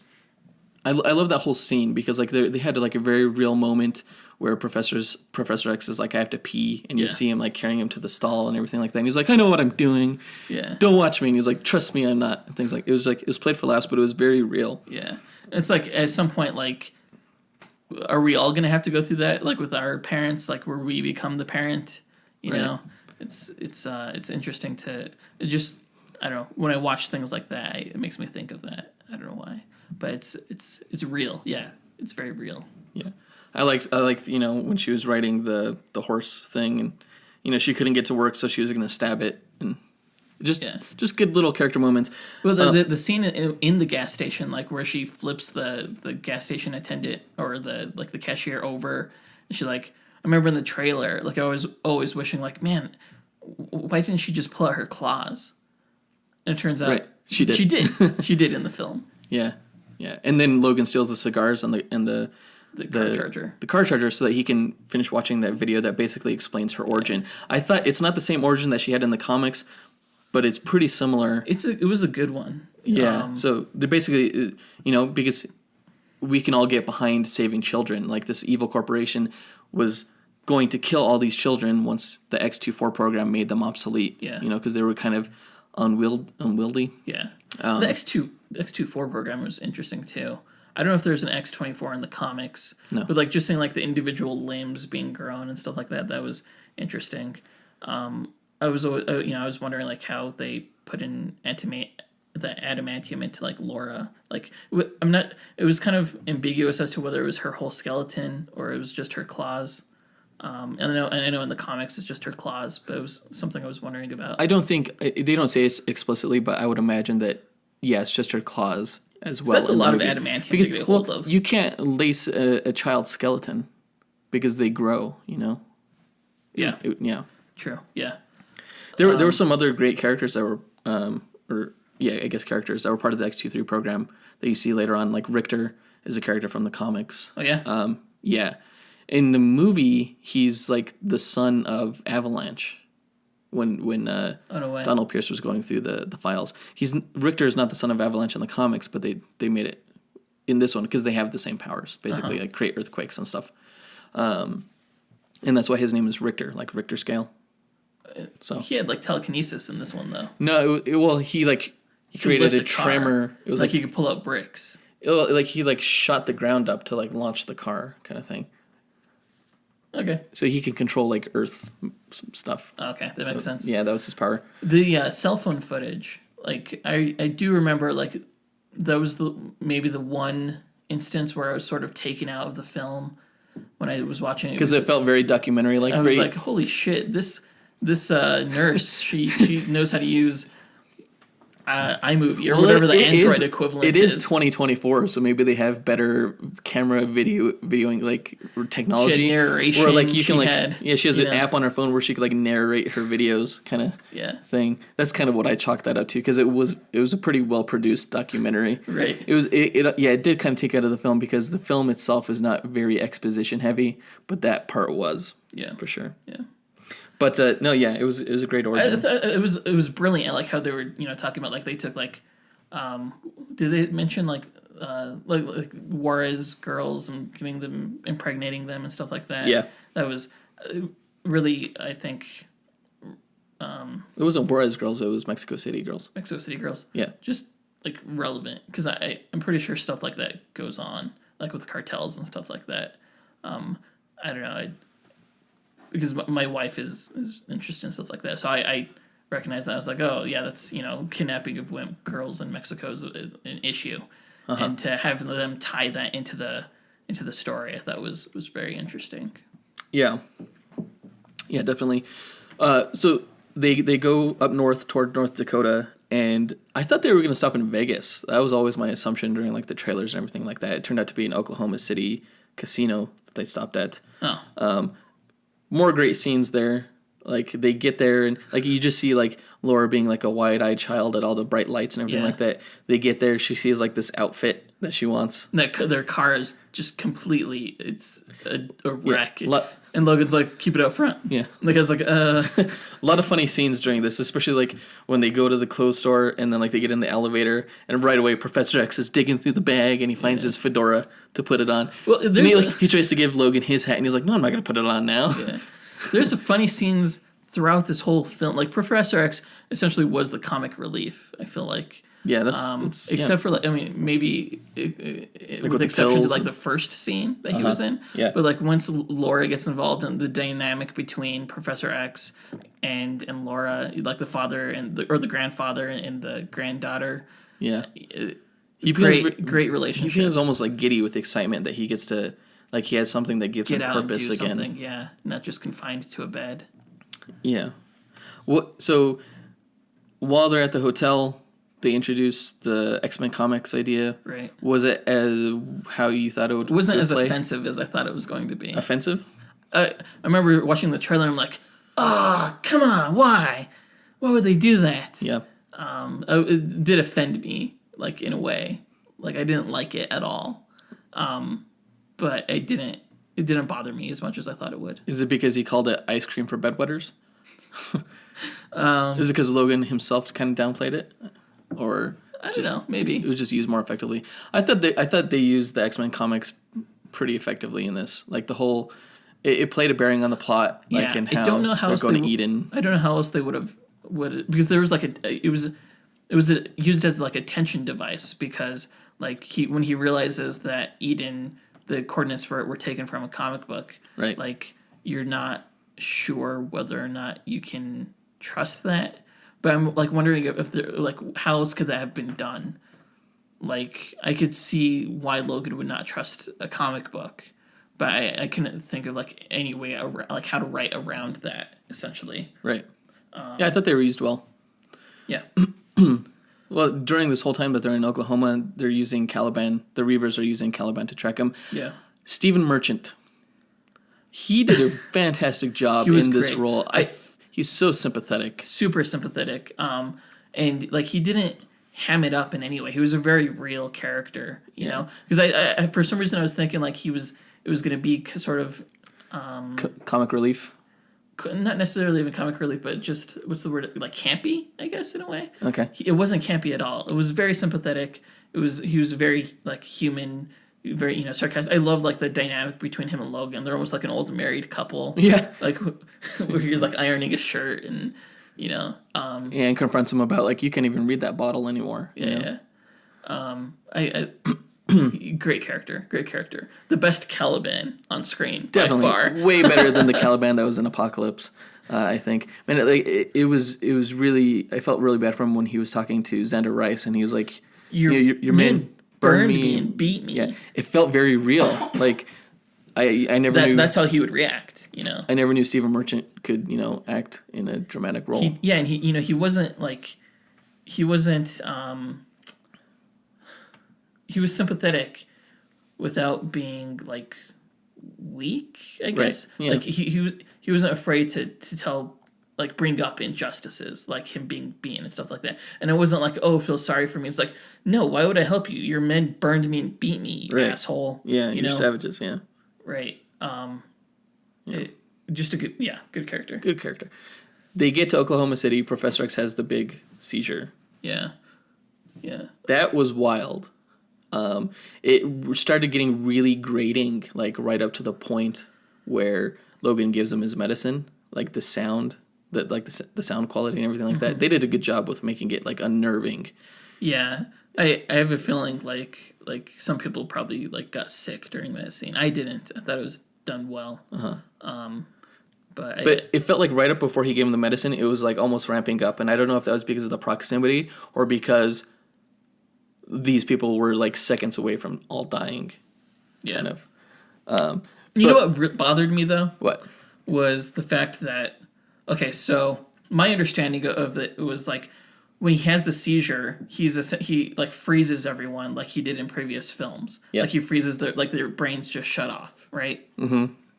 And like they're sort of like having the seizure with him in a sense. They just can't move. And, they can't breathe or do anything. They're just, like, dying, essentially. When Wolverine starts cutting into them, like, straight, like, getting that guy's head, which was a great scene. Yeah. Like, you could see that guy, like, his eyes slowly moving, and he knows what's coming. Yeah. I was like, yeah, he got it. Wouldn't he have just fallen dead? Like, he wouldn't have been, like, frozen anymore, because it's not like Professor X has telekinesis. That's a good point. They would have just dropped to the floor. Honestly, I didn't even think about that. That's a good point. Yeah, they wouldn't have been standing up still. No, because, like, elevators still move and stuff like that, and, He's not freezing space. He's freezing their brains, their minds. Right, he's mentally paralyzing them. Yeah, exactly. But if they have no more brain... But it's like, it's a constantly, like, on-off thing, because, like, they can still, like... They're still aware, sort of, like, what's going on, as opposed to, like, previous films when they weren't aware, they were just frozen. Right. And then, like, he mind-wiped them. But, like, they cut in and out because it's a seizure. Right. So, I thought, like, oh, he would have just dropped to the floor. Yeah, that's true. That's a good point. Honestly, I didn't even think about that, but that is valid. Nitpicker. Yeah.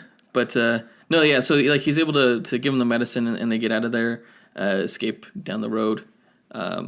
It was cool seeing those semi-trucks that are automated. That was interesting. Like, I heard that's going to happen. Like, I heard, like, within, like, the next 10 years. That's going to be a reality. That makes me afraid. Yeah, I didn't like those things at all. Like beep. Yeah, like, they didn't check their blind spot. They were just, like, had their blinker on, and it was like, well, good luck.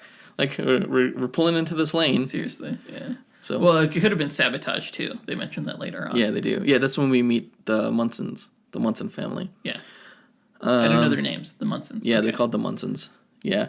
It was almost at this point that in the second act that the story began to kind of slog, kind of slow down. I heard that online. Like, the only bad reviews about this on Rotten Tomatoes, there's not many of them, but they all sort of, or a majority of them mention, like, the pacing of the film. I guess, like, they say it feels slow.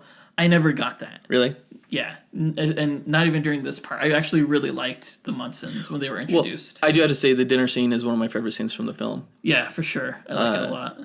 Just because, like, the dynamic of, like, Laura being like at a family table for the first time, and like, you know, she's like excited and she's like scooping out too much corn, and then them trying to get their like story straight with like Oregon and South Dakota or whatever. And Wolverine's very much playing dad. You know, he's like, take the ball away from her. Without that scene, like, you use a fork, don't use your hands. Yeah.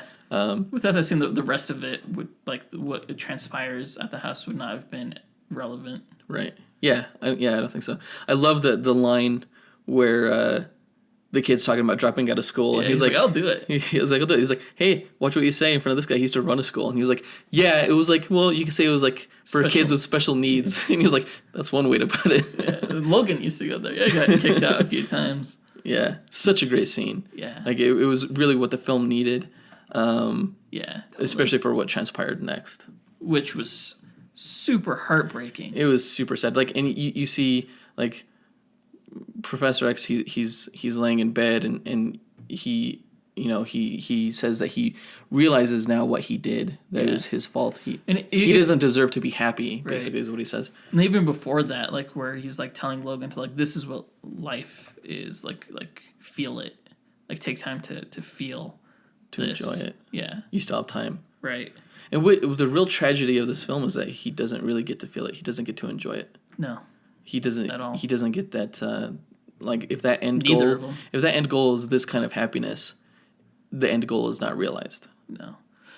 I felt that this whole film, like, I remember mentioning this to you, like, after I first saw the film, like, in this film, it's good because it defies genre conventions, or even like storytelling conventions, in that the protagonist, like, he doesn't get what he wants. He doesn't, I mean, he sort of works towards it, but really you could almost consider this to be like Laura's film, because this is journey that they're on is like Laura's journey. Yeah, it's not something that he even really wants to do. Right. He doesn't, absolutely not. He wants to be left alone and go on a boat eventually, someday, then pull a bullet in his brain eventually, someday, you know. He doesn't get any of that, which I think if it was like any other film, like, it wouldn't have worked as well, I think. And I don't know why. It's unique. You don't see that a lot in film. Yeah, definitely. I would totally agree with that. And I think that's ultimately what makes this a tragedy. Yes. Yeah, and what makes it so successful within the genre, I think. I'm glad that they didn't, like, kind of go the Hollywood route with some of this. Like, exactly. what you may see in a typical film. Like what they did in, like, The Dark Knight Rises, you know? Yes. Like you know, Batman, he's supposed to have died from a nuclear blast, and he sacrificed himself. But then the last shot is him in a Paris cafe with Catwoman. Yeah. That was the Hollywood ending. Right. They didn't do that with this. Right. Right. Yeah. Well, I guess speaking of Hollywood conventions, were you surprised that the Farm family died? Because I totally was. Yeah, I did not. That's why I said this was, like, it's tragic. The most heartbreaking thing of the film, I think, is that family's death. Seeing the son die and seeing the mom die and everything. They were such a nice family. Yeah, in any other movie, they would have lived. They would have ran away or something like that. Right. They would have made it. They would have survived. Yeah. And even the dad. The dad may have died or something, but the mom and the son would have gone away. Right. Well, the dad did survive the first attack, and Yeah, which I didn't see that coming. And then, like, this when he impales X-24 on that, like, piece of farm equipment, then he steps out with a shotgun and aims at Wolverine. Right. I'm like, they're all the bad guys. I totally understand. Like, no, like, totally sympathetic with the guy for what he's about to do to Logan.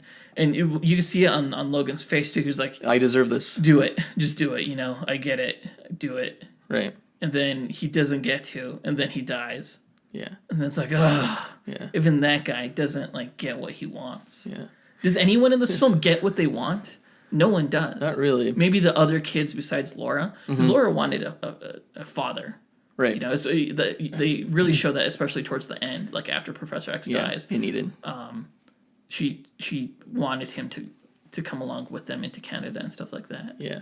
But it's like, she doesn't get that. Yeah. I almost. Why do I like this film? Why is this a good film? Nothing good happens. Like if it was a Hollywood ending, yeah, he would have survived, and yeah, he would have gone to to the Canada with them, and maybe like started his own school for the gifted with those kids and everything like that, and kind of mentored them. Right. That's what I thought was going to happen. That would have been great to see too. But like I said, you have to respect this film for having the balls not to do that. I thought he was going to die in Canada. Oh, really? Yeah. I thought he was going to die in his birthplace, but he couldn't even make it that far. Yeah. Going back to where we are in the story, that's also where Caliban dies. It was that was a good death. That was yeah. I mean, like it didn't accomplish much, like because it didn't kill Donald Pierce. Did it kill anyone other than him? He just killed himself. He shouldn't have said the light or beware the light. Beware the light. Yeah. Should have just been not said anything. Yeah. Just be like, hey, come here. I have to tell and you then at least you kill Donald Pierce and you prevent him. Oh, I guess somebody else could have looked through the evidence locker and then found the coordinates on the back of that photo. Yeah, where did he get that photo from? It was Laura left it on the scene at the farmhouse, and they picked it up as evidence. Why would she leave it at the farmhouse? Because she didn't have time to get it back. She took out the photo of the other kids. Right, she was looking listening at it to the yeah. to the iPad or iPod. Yeah, and then next time you see her, she's attacking X-24. So. Okay, that's right. So, Professor X's death, his last words are Sunseeker, and he's talking about the boat. Fucking heartbreaking. God. So and just the way sad. It happened, so unfair. It's not fair because he thought Wolverine just like straight up stabbed him, and he was like, "What? What?" Yeah. I think he realized. What happened. He realized once Logan picked him up and said, "It wasn't me. It wasn't me." Yeah. But still, there was a moment where I felt like he felt that Logan just freaking killed me. He just stabbed me in the chest. Yeah. What is going on? Yeah. There was a good moment of tension right before Professor X was stabbed, where you knew, okay, I don't think that's actually Logan. Yeah, because at first I thought it was. Yeah. Like even I think it was the point where even Laura looks up at him, and then it just it doesn't show him for a little bit too long. Yeah. You're like, something's weird here. Something bad is gonna happen. Yeah. Yeah. They definitely you knew something bad was gonna happen, but again in Hollywood they would use that and then flip it where oh, nothing bad happens. Where it's he realizes it's not him and he rolls out of bed or something like that and gets he away. Realizes in time. Yes, he realizes in time. Yeah. That didn't happen. I was surprised to see the claws come out at that point. I was because I was confused. I thought Wolverine had just killed him. Oh really? Yeah. Until X-23 when Laura jumps on him and I realized that I guess Hugh Jackman shaved and dyed his hair. And is younger now. Right. They did such a good job with the old makeup on Hugh Jackman. Right? Yeah. I didn't realize it was makeup until I saw the young Hugh Jackman. Yeah. And then you see him in interviews and stuff and Yeah. So on the red carpet and stuff. Really good job. Really good makeup job. And even his acting, when Wolverine after this whole scene transpires, he's burying just he got really hurt during this scene with X-24. Logan did. Yeah. And from that point on, he never fully recovers. Yeah. And you could feel that. You could see him just slowly getting more and more exhausted, and he's sort of it was such a brutal fight. Yeah. And you feel that exhaustion with him. Yeah. Actually, after the fight with X-24 and they escape, and after they bury the professor and he passes out, I almost feel like he's asleep for 75% of the rest of the movie. He's just sleeping and healing. He is, yeah. Because he passes out, they go to the doctor, and then I thought the makeup on that part was really good too, seeing the slash wounds in his abdomen. That was hard. It was pretty graphic. To see. Yeah. But it was cool to see people that were finally fascinated by mutants and everything like that. Now that they're somewhat of a novelty. But this is the scene, one of my other favorite scenes where we see Laura speak for the first time. This is probably my favorite scene of the movie. Is it? Yeah. And also, even before we get to that real quick, in the doctor's office where Logan mentions that he knows what's poisoning him, this is where I realized that he has adamantium poisoning. Yes. And that's what's ruining his healing factor, essentially. Right. That, I think, is brilliant. Yeah, and it has precedent in the comics as well. Adamantium poisoning? Yes. Like, his body's constantly fighting the adamantium skeleton. So when he didn't have the adamantium skeleton, his healing factor was a lot faster than what it is when he does have the adamantium skeleton. Really? Mm-hmm. I didn't know that. Yep. So, but yeah, Laura speaking. Great. It was great. She was like, Victor, Rebecca. Cute little voice. Yeah. It wasn't quite expecting it, but yeah. That's what reminded me of my daughter, because my daughter has a voice like that. Really? Yeah. It was just higher pitched than you Delilah. expected. Yeah, I expected her to have I guess it was different from what I thought it was going to be. Yeah. It was much it was more natural. Yeah. Yeah. I like when she was like, Eden! Yes, Eden! CC Eden! It was very cute. Yeah. Like when she punched him in the face, too. He That was like, don't punch me! That was great. I didn't see that coming either, but it was like, yeah, that's what the character would do, and that was hilarious. I just thought it was great. And she kind of almost takes over because he's dying. Yeah. He's kind of past the point of no return. And it's good that they kind of showed that, at least for what happens at the end of the film, because you're like, did he have to die? Well, no, but he's going to die anyway. Yeah. He's definitely dying. I love it, like, when, like, she hands him the keys to the truck, and he's like, you can't just take shit. Yeah, that was hilarious. So they get to Eden, and we see the other characters. I think I'm trying to think of who the other kids were. Like there was a kid with like Iceman powers. She had like ice breath. Ice breath. Yeah. I don't think any of the rest of them were related.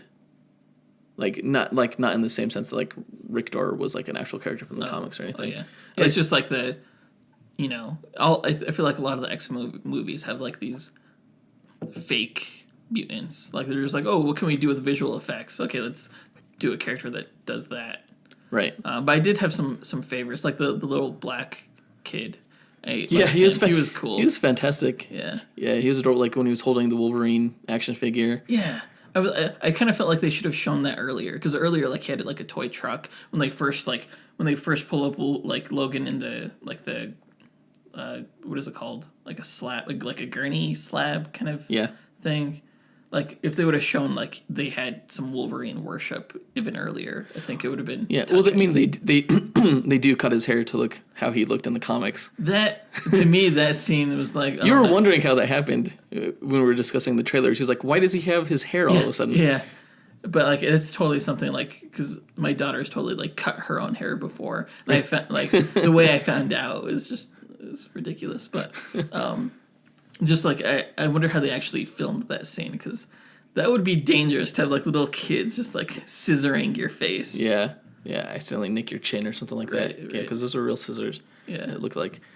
Yeah, I think that the relationship between Logan and Laura was really, I guess, not fleshed out, but expanded upon during these scenes, and you really get a feeling for exactly how she feels about him. Yeah, like he wants to care about her, and he admitted like bad things happen to people I care about, so he wants to care about her, but he doesn't want to get her in harm's way.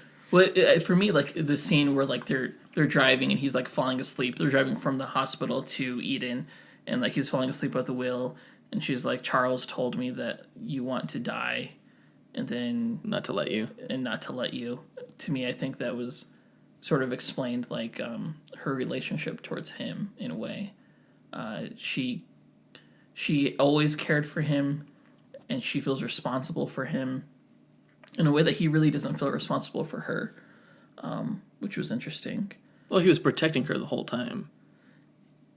In a way, not that he was like reluctant about it in a way. Because he didn't believe Eden existed, but he did care about her health, her safety. Yeah.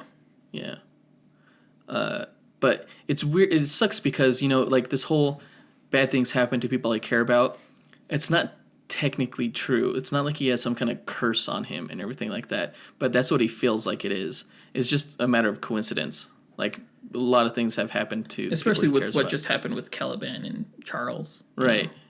And seeing the charred remains of Caliban, I was like, that sucked. I didn't need to see that. Yeah, I care about that character. Yeah. And the scene where she shows him the adamantium bullet, I thought was a pretty good scene.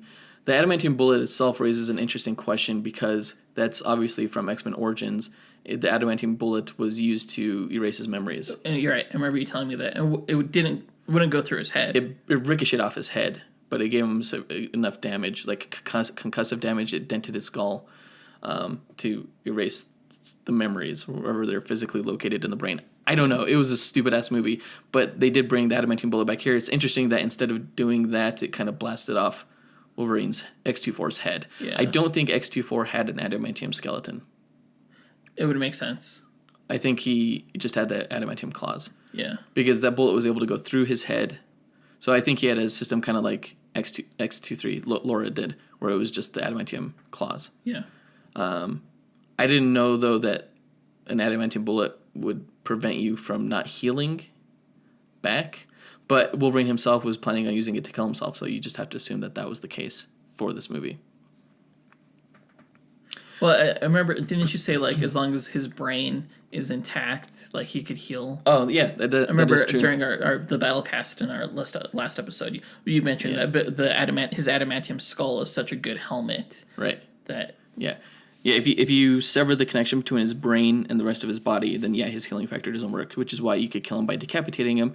But since he has an adamantium, neck, that's spinal column. Almost impossible to do. So, yeah, that's a good point. You just destroy the brain, destroy Wolverine. Yeah. That fight was pretty damn good. It was played very realistically when he's trying to catch up with the kids, and he's just exhausted. He cannot push himself. Oh my gosh. Any further. So exhausted. I felt so bad for him. Hugh Jackman's a good actor. That was hard to watch. He injects himself. Come on, Wolverine. He injects himself with the serum that they use on the kids, and the same serum that they use on X-24 to help him heal faster. And then he has one last hurrah with that serum. Yeah, but it was I kind of choked up when he protected Laura from all the bullets, and you knew that was the end because and he had all these bullet holes in his chest, and everything like that. I thought we haven't really talked about Xander Rice because he doesn't have a huge impact. I don't think he kind of came in with a whimper and kind of exited with a whimper. Yeah. Or a bang.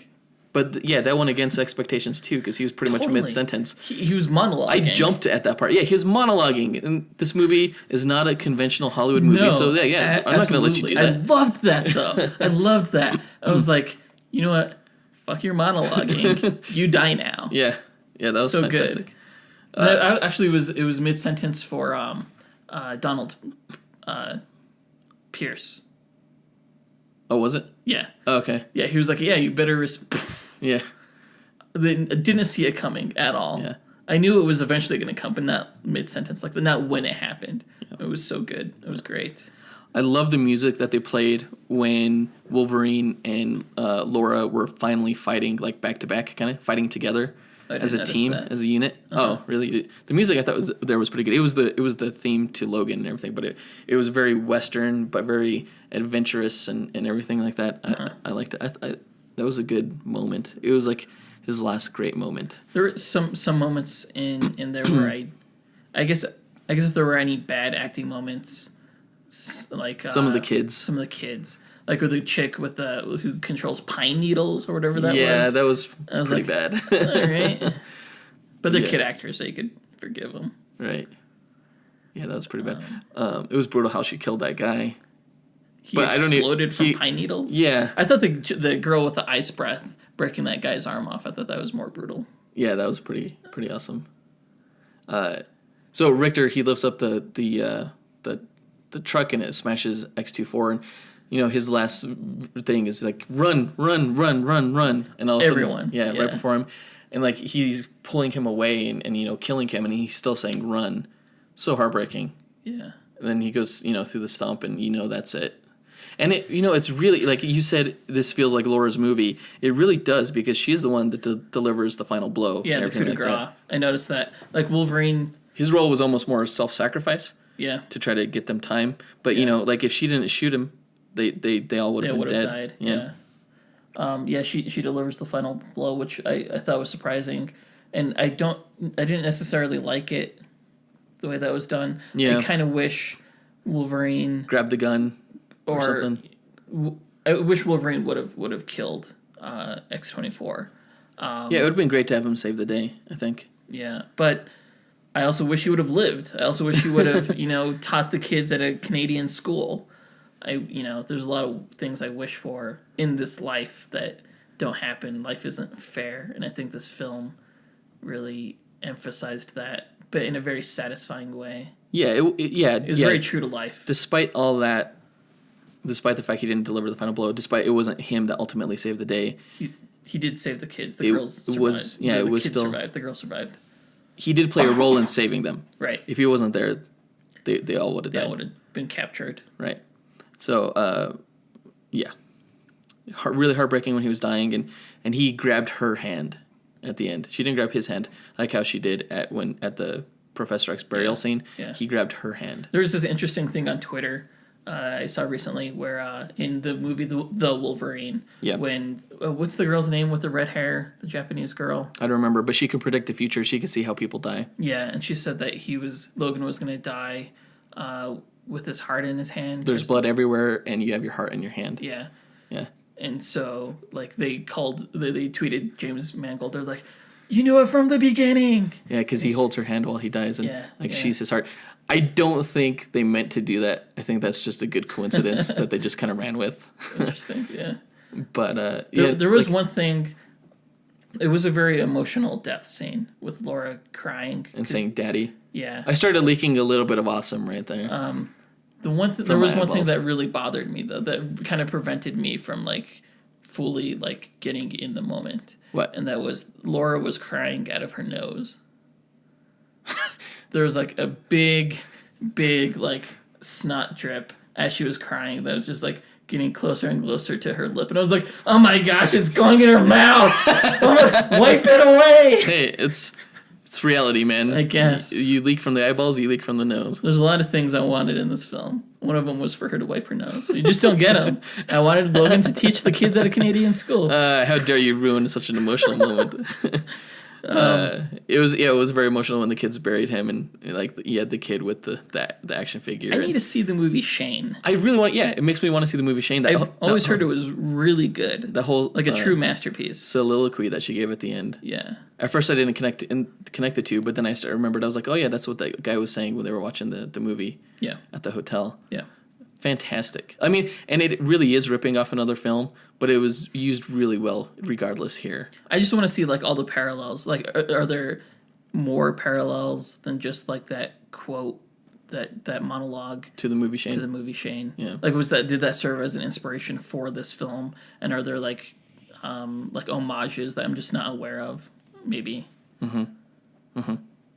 It just seemed like it was like something the director really wanted to stress. And put into the film, so I think I definitely need to see it. Yeah, I'm sure there's more significance there. Yeah. And Jack Palance looks super creepy in that film. In Shane. Oh, the guy from City Slickers. Yeah, he was the guy in black in that. Yeah, during that clip that they showed. I forgot the line he kept saying. He said it like twice right before getting shot by Shane, then once before he shot another guy. I forgot what it was. It was weird. Anyway, takes us to the end scene. Takes us to the end of the film, actually. I did stay after the film, see if they were going to do anything after the credits. No. But no. It felt very conclusive. It felt like as the credits were rolling, I didn't get emotional. Like, I'm not some kind of baby. But the whole movie theater was like quiet. They were all sad. We were all sad. It also, like, it did hit me. Like, just that iconic shot of the X. Like, that's when it kind of hit me. Like, we are not going to have Hugh Jackman around as Wolverine anymore. Like, I feel like I was like, I took it for granted this whole time. It's the end of an era for sure. And I remember like first when Hugh Jackman was first cast back in 2000, we were like 14. We had just started high school. Didn't know who Hugh Jackman was excited to see the X-Men film. We didn't start high school then. I think we were in middle school when the first. It was the year 2000. Oh, that's 14. Right. Okay, yeah. Like, I remember we were subscribed to Wizard magazine at the time, and the first thing we ever saw about Hugh Jackman was reading this article that they did with him about how, like he's a newcomer to act to, That's these right. big films, and I remember the cover of that. What he thought about, what the film was going to be like and things like that. And like the first, I wasn't entirely like, I thought he would be an okay Wolverine and everything like that, but it wasn't until that first shot in the first X-Men movie where he's in the cage and like he's doing the cage fight, and you don't see his face, but he punches the guy's fist and like breaks his fist, and then it shows his face for the first time, and he's doing that grimace. It shows like this growl on his face. Yeah, I'm like, and I remember seeing in the theater, I'm like, this guy is Wolverine. He's such a great casting job, even highlighted even further by the next scene where he pops his claws for the first time and like that. Yeah. I don't know if there will ever be as good a Wolverine as Hugh Jackman. And I don't think there will be for a while. Right. Sad to see him go, but he did go on a great film. You can't expect a better ending for a superhero, a film superhero, an actor's career who plays a superhero. Yeah. I guess, there really hasn't been one. Right. It's not like any other character has played, or actor has played like a character that long and they could retire the character. Right. And nowadays they just get recast. Yeah, exactly. As someone younger. Also Patrick Stewart. Sad to see him go as well. He is the perfect Professor X.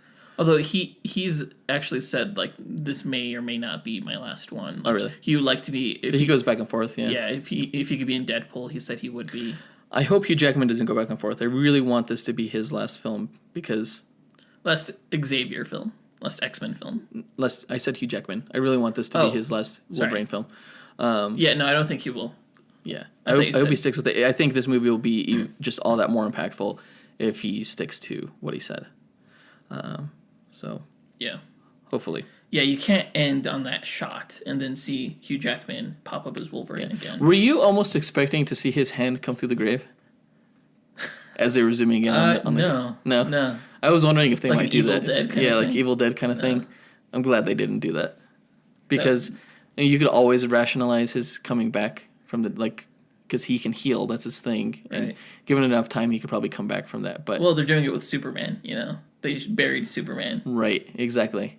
So they didn't pull a Zack Snyder with Superman thing. Yes. I think they needed to for Batman v Superman, but definitely not for this one. Yeah. Yep. All right. So overall thoughts. I give it 4.5 stars. I think it's one of the best X-Men films. One of the best superhero films in general. Really glad how it didn't stick to conventions. That it did something unique. Definitely the most unique superhero film. And I loved it. Yeah, it was near perfect. Change X-24 to Sabretooth, and I think this would have gotten 5 stars for me. I also give it 4.5. Yeah. Near perfect. Definitely. I'll probably go see it again. Definitely already have it pre-ordered on iTunes. Nice. So I can't wait to see all the behind-the-scenes stuff. There was no post-credit scene, but we didn't talk about this earlier. There was a opening, sort of real quick thing. Okay. Yeah. The Deadpool scene. The Deadpool, I guess it was a teaser. Hilarious. Good job. It was good. It was great. It was not very well lit, which kind of makes me a little ambivalent about or nervous about Leach's direction. Yeah, the cinematography was a little off. I don't know if they did that on purpose to try to make it seem more somber since we were watching Logan. We were about to watch Logan, which is a somber film, know? So I don't know if it was done on purpose, but the comedy kind of counteracts all of that. I thought it was funny. Some people say they thought it went on for a little bit too long, but I thought it went on just long enough. I like hearing the Superman theme. Well, Ryan Reynolds, he released the full version online. It was even longer. It was even longer. But I was looking to see the cuts, and it was seamless. It was seamless, yeah. It was because you never really see him pull his mask on in the actual shot before Logan. You do in the full version. Yeah. But in Logan, he just hears the gunshot, looks up, turns around, and his mask is already on. Yeah. I thought that was really well done. I did laugh pretty hard. Yeah. I was like, not on my watch, motherfuckers. He runs in. Yeah. It was pretty good. He's like, if I'm being honest with myself, I should have probably just called 911. Why the fuck is there a phone booth on the corner anyway? Didn't they get rid of those 98 or something? Oh, Cherry Garcia ice cream. So good. So, yeah, looking forward to Deadpool. I don't even think they started shooting that film yet because they're still working on the script or polishing it with Drew Goddard. But, yeah, it was cool that they shot this little snippet just for the Wolverine film. Yeah. It was kind of nice to put into... Because I didn't see it coming. I thought the movie had started. Yeah. it was kind of nice to see like the collaboration that Hugh and Ryan were, you'd seen them in rooms together and stuff like that, and just their back and forth. I mean, if this was the result of that, then I guess I'm happy with it. Yeah, while it would be good to see Hugh Jackman in a Deadpool film or interact with Deadpool and everything like that, like I said, make this your last film. Yeah. Stick to your word. Make this more impactful. Make it X-23. Yeah, X-23 should be an X-Force. Just replace its Negasonic Teenage Warhead with X-23. Yeah, X-23 was in X-Force in the comics, so makes sense. Nice. I hope that's where this goes. That does it for this episode. So next episode, we're gonna do another review. It's gonna be of the Iron Fist Netflix series. Yeah. Which has not been getting the greatest reviews so far. I'm not looking forward to this. Yeah. Actually. Hopefully, I mean, the reviews have only been of the first 6 episodes of the Iron Fist series. Hopefully, the latter half makes up for it. But we'll see what we think. We'll be discussing it in 2 weeks. So a hint for the trivia question that we talked about earlier is what's the question? The question was to rearrange the anagram Sevens Irish Blarney to get the name of 2 Irish characters, one of them Marvel, one of them DC. Two Irish superhero characters. Yeah, they're both Irish characters. The hint is that they both have the same, if not similar, powers. I shouldn't say superhero characters. I should just say comic book characters. Comic book characters, and that's kind of a hint in itself. Yeah. They may not be heroes. Think about it. Too many hints! Oh, God! No! All right, so... next 2 weeks we'll be talking about Iron Fist, and look forward to talking to you guys again then. And at that point we will have fully transitioned to the Dynamic Duel brand, I guess. Yeah. We'll no longer be DC Marvel Battlecast. We'll be the Dynamic Duel. So. See, until next time. Up and away. True believers.